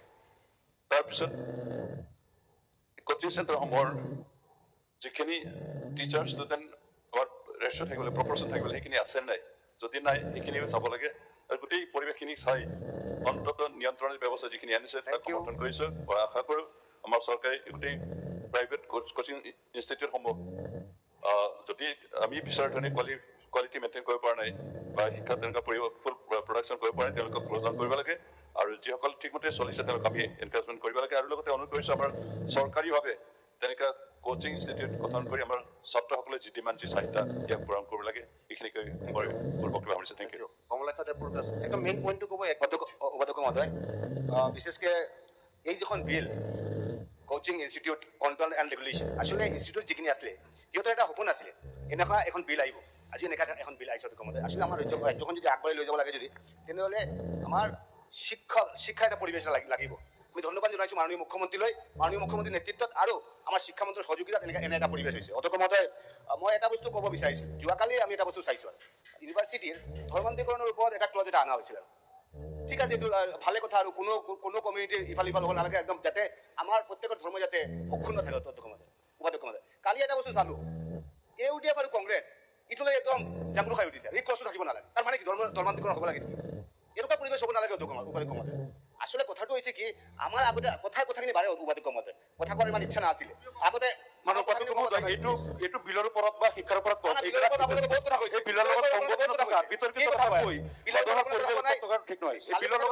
কথাটো ক'ব দিয়ক আৰু 1 মিনিট টাইম দিছিলে স্যাৰ 1 মিনিটেৰ ভিতৰে মই শেষ কৰিম আগতে কথাখিনি বাৰে কথাখিনি হৈছে যে টিচাৰ নাই কথা হৈছে ক্লাছৰুম নাই মোৰ কথাটো হৈছে 2001 পৰা যদি আপোনালোকে ইনফ্ৰাষ্ট্ৰাকচাৰ কাৰণে প্ৰত্যেকটা হাই স্কুলত 8 কোটি টাকা দিলেতেনে আজি এই পৰিৱেশটা এখেতে কুণ্ডলৰ হয় উপাধ্যক্ষ ডাঙৰীয়া ইণ্ডিয়াৰ কংগ্ৰেছক কৈছে এখেতে কুণ্ডলৰ ক'ব দিয়ক ভাই এবাৰ ক্লিয়াৰ কৰিলে ভাল হয় প্লিজ এখেতে কুণ্ডলৰ হয় আপুনি নটিচ দিব আপোনালোকে এনেকুৱা এটা পৰিৱেশ কৰিলে যে নিযুত মইনা 2001 পৰা দি আছে আপোনালোকে এনেকুৱা এটা পৰিৱেশ কৰিলে যে স্কুটি 2003 পৰা দি আছে এনেকুৱা এটা পৰিৱেশ কৰিলে যে SID যোগেদি এই যে কন্টেকচুৱেল হাই স্কুলৰ কন্টেকচুৱেল টিচাৰ আপোনালোকে দি গ'লে কিন্তু এইখিনি পাৰ্মানেণ্ট কৰা নাই এইখিনি আমাৰ বৰ্তমান শিক্ষামন্ত্ৰী আৰু বিশেষকৈ মুখ্যমন্ত্ৰী তৎপৰতাই এইখিনি পাৰ্মানেণ্ট হ'ল এই যে এটা পৰিৱেশ সৃষ্টি হ'লে এইবোৰ কথা আপোনালোকে নকয় আৰু আপোনালোকে কি কথা কয় যে নাই আমাৰ টিচাৰ নাই আজি আমাৰ কমিশনৰ যোগেদি যেটা এটা বাতাবৰণ সৃষ্টি কৰা হ'ল উপাধ্যক্ষ মহোদয় এই কথাখিনি আমাৰ মানিব লাগিব আজি এটা পৰিৱেশ সৃষ্টি হ'ল উপাধ্যক্ষ মহোদয় মই লাষ্ট এটা পইণ্ট ক'ব বিচাৰিছিলোঁ উপাধ্যক্ষ মহোদয় টাইম দিলে বহুতখিনি কথা আছিলে উপাধ্যক্ষ মহোদয় দিব লাগিছিল টাইমখিনি কথাটো হৈছে কি যে 2011 আমাৰ টোটেল লিটাৰেচি আছিলে 72.19 আৰু বিশেষকৈ আমি যদি মহিলা লিটাৰেচি ৰেটটো চাওঁ তেনেহ'লে 66% আৰু নাও ইট ইজ মই গুগলৰ পৰা সাৰ্চ কৰিলোঁ আজিৰ দিনত কি অৱস্থাটো কি আজিৰ দিনত যদি পৰিৱেশ দেখিলেও 85.9% আমাৰ লিটাৰেচি ৰেট এতিয়া কথাটো হৈছে কি ধুবুৰীৰ লগত যদি আপোনালোকে যদি তিনিচুকীয়াত মিলাই কেনেকৈ হ'ব পাৰোঁ ধুবুৰীৰ লিটাৰেচি ৰেট যিটো আছে আজি মহিলাবিলাকক কৈছে আমাৰ বিশেষকৈ লিটাৰেচি ৰেট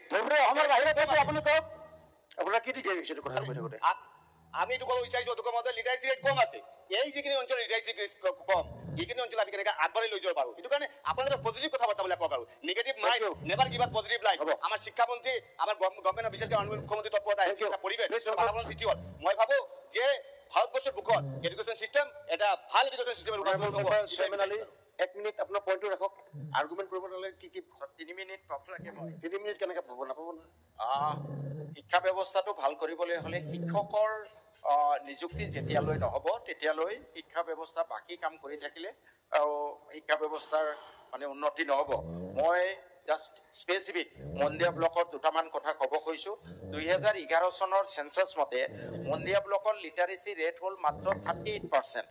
আৰু এই মন্দিয়া ব্লকৰ লিটাৰেচি ৰেট ইমান কম হোৱাৰ কাৰণ আগতে বহুবাৰ মাননীয় শিক্ষামন্ত্ৰী থাকোঁতে যোৱা 5টা বছৰে কৈ আহিছোঁ ইয়াত পৰ্যাপ্ত শিক্ষকৰ অভাৱ আজি মোৰ তাতে এই মন্দিয়া ব্লকত আপোনাৰ 39খন LP স্কুল আজিৰ দিনত ছিংগল টিচাৰ 36খন LP স্কুল য'ত PD ৰেচিঅ' অত্যাধিক হাই 50 বা ততোধিক এই মন্দিয়া ব্লকত আপোনাৰ মানিকপুৰ JK হাই স্কুল 10টা ক্লাছ মাত্ৰ 4জন শিক্ষক ৰামাপাৰা হাই স্কুল 10টা ক্লাছ মাত্ৰ 4জন শিক্ষক কদমতলা হাই স্কুল এনৰোলমেণ্ট 1015 শিক্ষক মাত্ৰ 12জন উজিৰেশ্বৰ হায়াৰ ছেকেণ্ডেৰী স্কুল 1ৰ পৰা 12লৈ ক্লাছ তাত মাত্ৰ 7জন শিক্ষক ফুলৰাচল MB স্কুল আপোনাৰ 11খন ৰেভিনিউ ভিলেজৰ মাজত মাত্ৰ এখনেই MB স্কুল, তাত মাত্ৰ 3জন টিচাৰ, আৰু এই MB স্কুল যিখন চৰত আছে 11খন ৰেভিনিউ ভিলেজ 20 কিলোমিটাৰৰ ভিতৰত অন্য কোনো ME স্কুল নাই, অথচ আমাৰ 14খন LP স্কুল তাত আছে। ফিডাৰ ME স্কুল মাত্ৰ এখন।